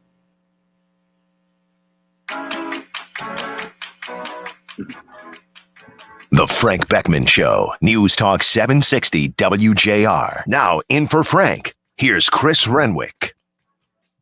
You know, one of the other stories I saw recently, everybody's familiar with cancel culture, right? Everybody's getting canceled. It's like old school Oprah. You get canceled, then you get canceled, then you get canceled. Everybody's getting canceled for something. It's ridiculous. But my favorite one recently, so Gen Z, right? So this is like these are kids younger than millennials. So Gen Z, the new crusade for Gen Z is trying to cancel Eminem And I bring Cam. Did you see this story about them trying to cancel Eminem? I find this part to be hilarious. Is Cam there? All right, I can't hear Cam. Yeah, I'm here. I got you. All right. So you see the story about the Gen Z trying to cancel Eminem. I did not hear that. What? Okay. All right. So spoiler alert: Gen Z's trying to cancel Eminem. So, and the specific line in one of his songs that they're referencing, in which he deserves cancellation, is the song. I believe it's called "Love the Way You Lie" with Rihanna. Oh, that's all nice. right. Huh? You're familiar. Yeah. And in this particular line in the song, he says something like, "I'm going to tie her in the bed and light the house on fire." Right. And then it goes into Rihanna's verse, whatever it is. Wow, okay. And I'm thinking like, oh, that's the line. That's the one. Out of everything that Eminem Could has I said. point you to anything Eminem did like in the late 90s? That's right. He said a lot worse. And believe me, I am in no way in favor of canceling Eminem. Eminem is untouchable. No. He's a top 3 of all time. Okay. So like 0% chance of that ever happening. But I love that this young group of people is so gung-ho about just canceling everybody. We gotta be able to draw a line somewhere, because this is kind of getting into the artistic part of it, right? I mean, people can make nude, paintings and not get canceled, and a lot of things have. I mean, you got movies that you've seen the craziest thing in some of these movies, and they're not canceled. People still watch them. Well, sure. To me, canceling is dangerous. Yeah. This is not a path that I think we should follow at all. I don't think there should be any canceling of any sort. Now, unless like there are, of course, extenuating circumstances. Right. I think there what should be done is that the truth should always come out, no matter what the situation is. But you should give the people more so the power to want to do what they please with it. You don't have to have companies to make the decision to cancel something. You don't have to, like we can have this argument or this little short range of emotion on how Eminem is feeling, or I mean how Eminem is should be canceled or not. But I don't think it should anything concrete should go through. I think we should just go through with the emotions and move on, like we should do with anything else that we find the truth about. And here's the other part of it, right? Like, let's say a Gen Zer wants to quote unquote cancel Eminem. Do you know how you cancel Eminem? You don't buy anything from Eminem. That's right. You don't purchase one of his songs on iTunes. You don't participate in him being gaining any sort of wealth. That's how you cancel him. That's how you do it. So if you don't want it, don't buy it. If you don't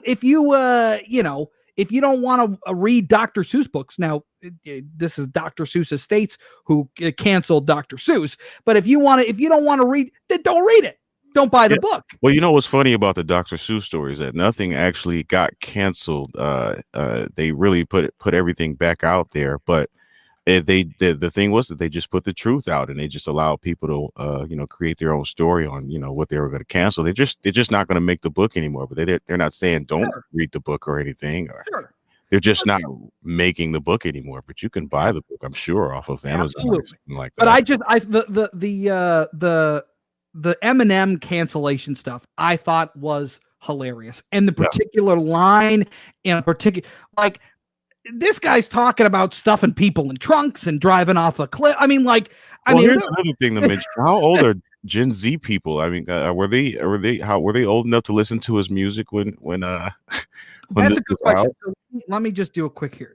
Gen Z age range. So it's got to be I don't know, maybe 25 and under.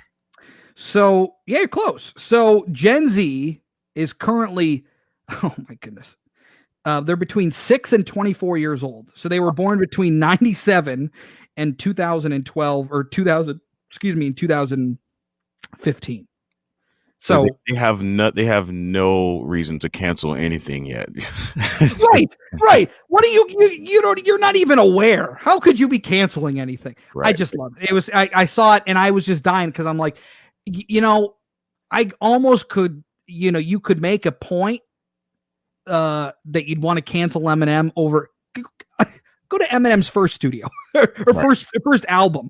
Let me point you to that if you'd like to cancel Eminem. And to be honest, Eminem is pretty old to them. They probably weren't going to listen to him anyway. That's true. That's like true. Picking a fight. Yeah. It's they're canceling just to cancel. They're just they're like hunters who aren't going to eat the meat. Yeah, they're just out there shooting animals. No. They're just out canceling to cancel. Just with no regard for the law. They're just canceling. Oh, goodness gracious. All right, Cam. Thank you. I just thought it was hilarious. The song with Rihanna. That's the line that we cannot cross. But anything else that Eminem did is fine. I don't know. All right, thanks, Cam. Appreciate it. No problem. 800-859-0957, 800-859-0WJR, the number for you to call or text. And let's hunt out to the roadways and get an update there with our Dana Clark. 696 eastbound at Campbell Hilton. That earlier accident is finally clear. Now, WJR Weather First from the Weather Channel, sponsored by the Michigan Department of Health and Human Services. As we continue to face COVID-19, we're now facing flu season. So to protect us all, let's get this virus head on, get the flu vaccine. Learn more at michigan.gov/flu. A message from the Michigan Department of Health and Human Services. Crazy and cooler out there today, running out of the clouds, mid-50s. That's still 10 degrees above average. Tonight, windy and warm. Tomorrow, mostly cloudy, mid-60s. Chance of rain Wednesday night and Thursday. From the Weather Channel,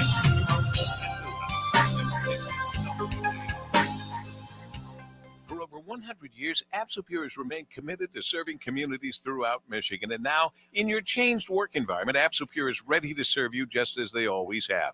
Absopure is dedicated to providing offices top-notch refreshment and top-notch service. They offer a variety of bottled waters for office delivery, including natural spring, steam distilled, and vapor distilled with electrolytes. And each variety comes in an assortment of sizes, ranging from individual bottles to 5-gallon jugs. And refreshment doesn't stop at water. Absopure is your go-to provider for a delicious assortment of coffee and coffee goods to power your workday. Whether it's by the pot or by the cup, they have the brands you love with the service you expect. Let Absopure make staying hydrated and fueled the easiest part of getting back to business. Visit absopure.com/WJR or call 1-800-4-ABSOPURE to learn more about Absopure products and to sign up for safe, convenient, zero-contact delivery service. That's absopure.com/WJR or call 800-4-ABSOPURE. Now WJR Health Watch.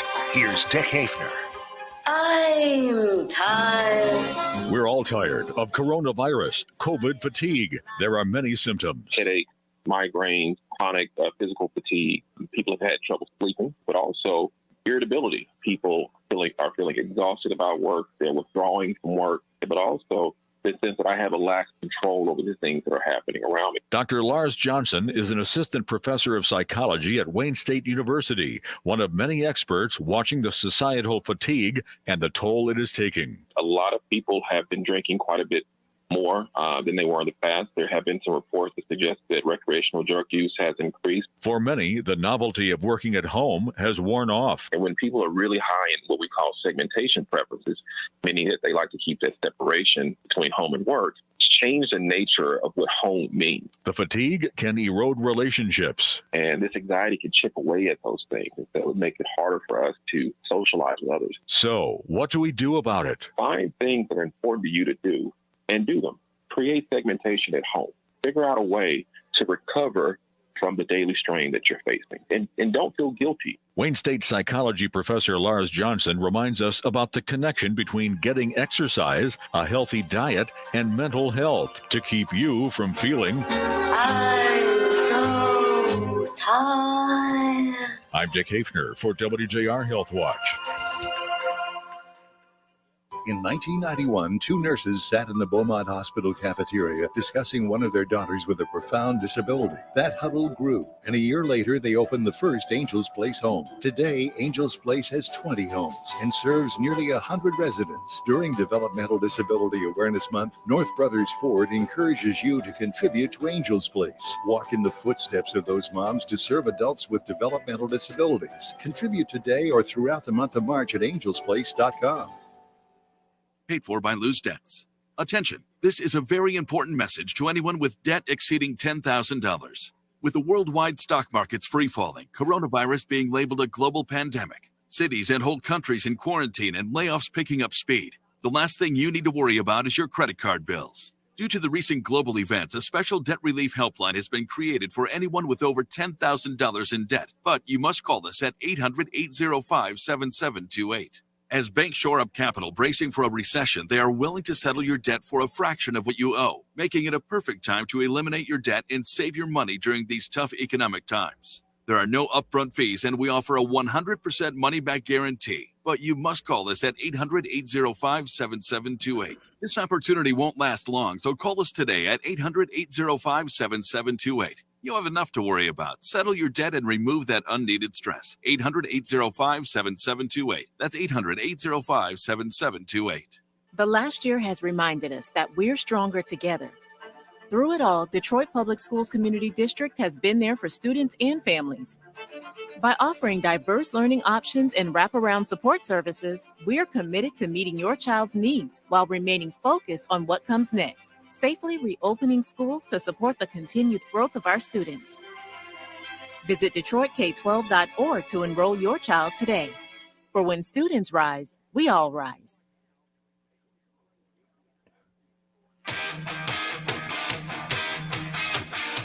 The Frank Beckmann Show, News Talk 760 WJR. Now in for Frank, here's Chris Renwick. All right, taking your phone calls the rest of the way, 800-859-0957, 800-859-0WJR, the number for you to call. Our Texas, go out to Troy, talk to Carl. Good morning, Carl. Hey, good morning. Hey. I wanted to talk about was this border crossing illegal, people coming over that. There's another side to the story that I didn't appreciate until I watched this Laura Logan. I think she's on the Tucker Carlson show. She talks to these immigrants and the cameras block their faces out. Mm-hmm. And they have told her that one of the conditions with these coyotes helping them over the border is that they help in the distribution of drugs later on when they're asked. Otherwise, they know who their relatives and parents are, and they'll be harmed if they don't. Mm. Well, that's interesting. I didn't appreciate that secondary impact.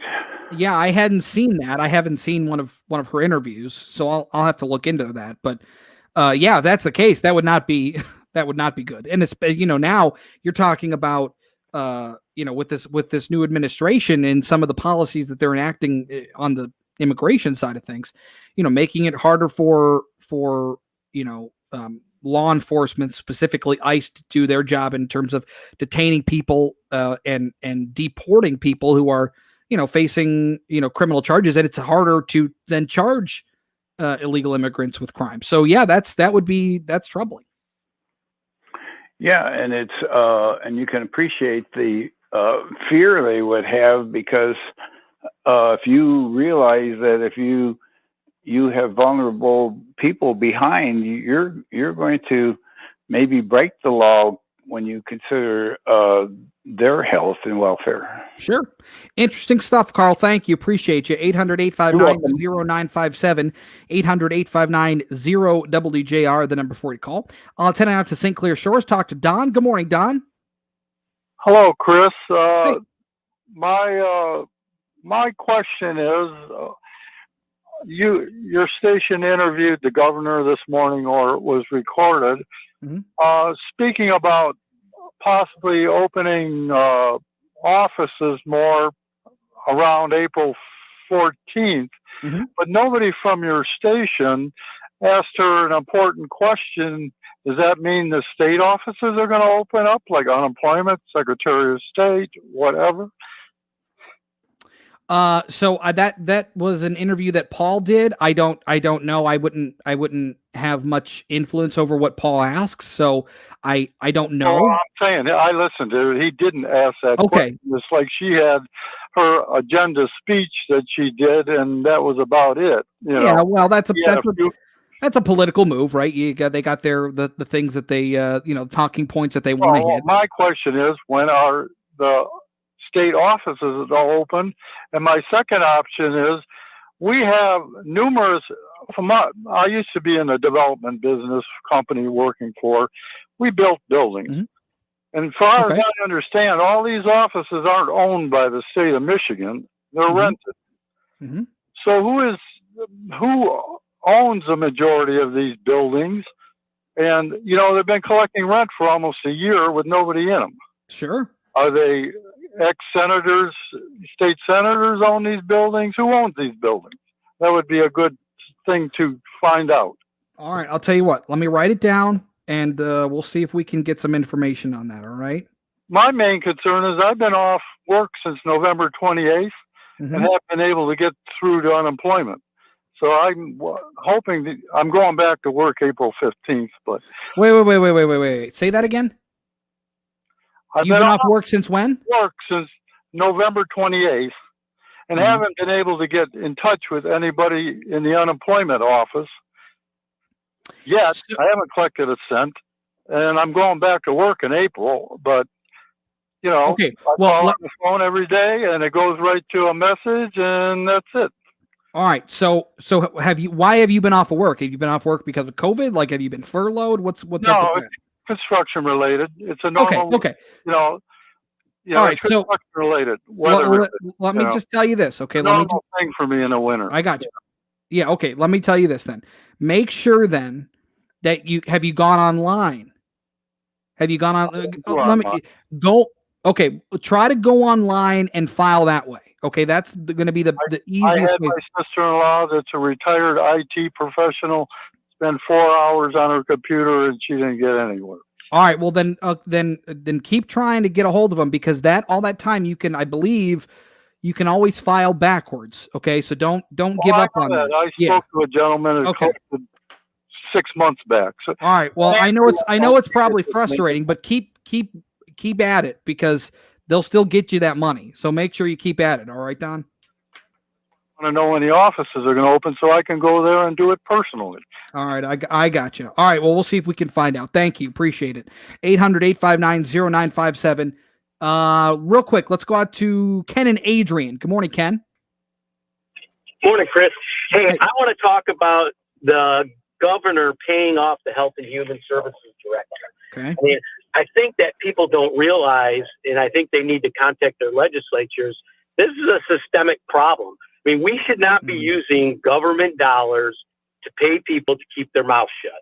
If that is going to happen, I think that there should be some type of impartial group that evaluates it and decides whether or not it should be applicable to pay someone to keep their mouth shut.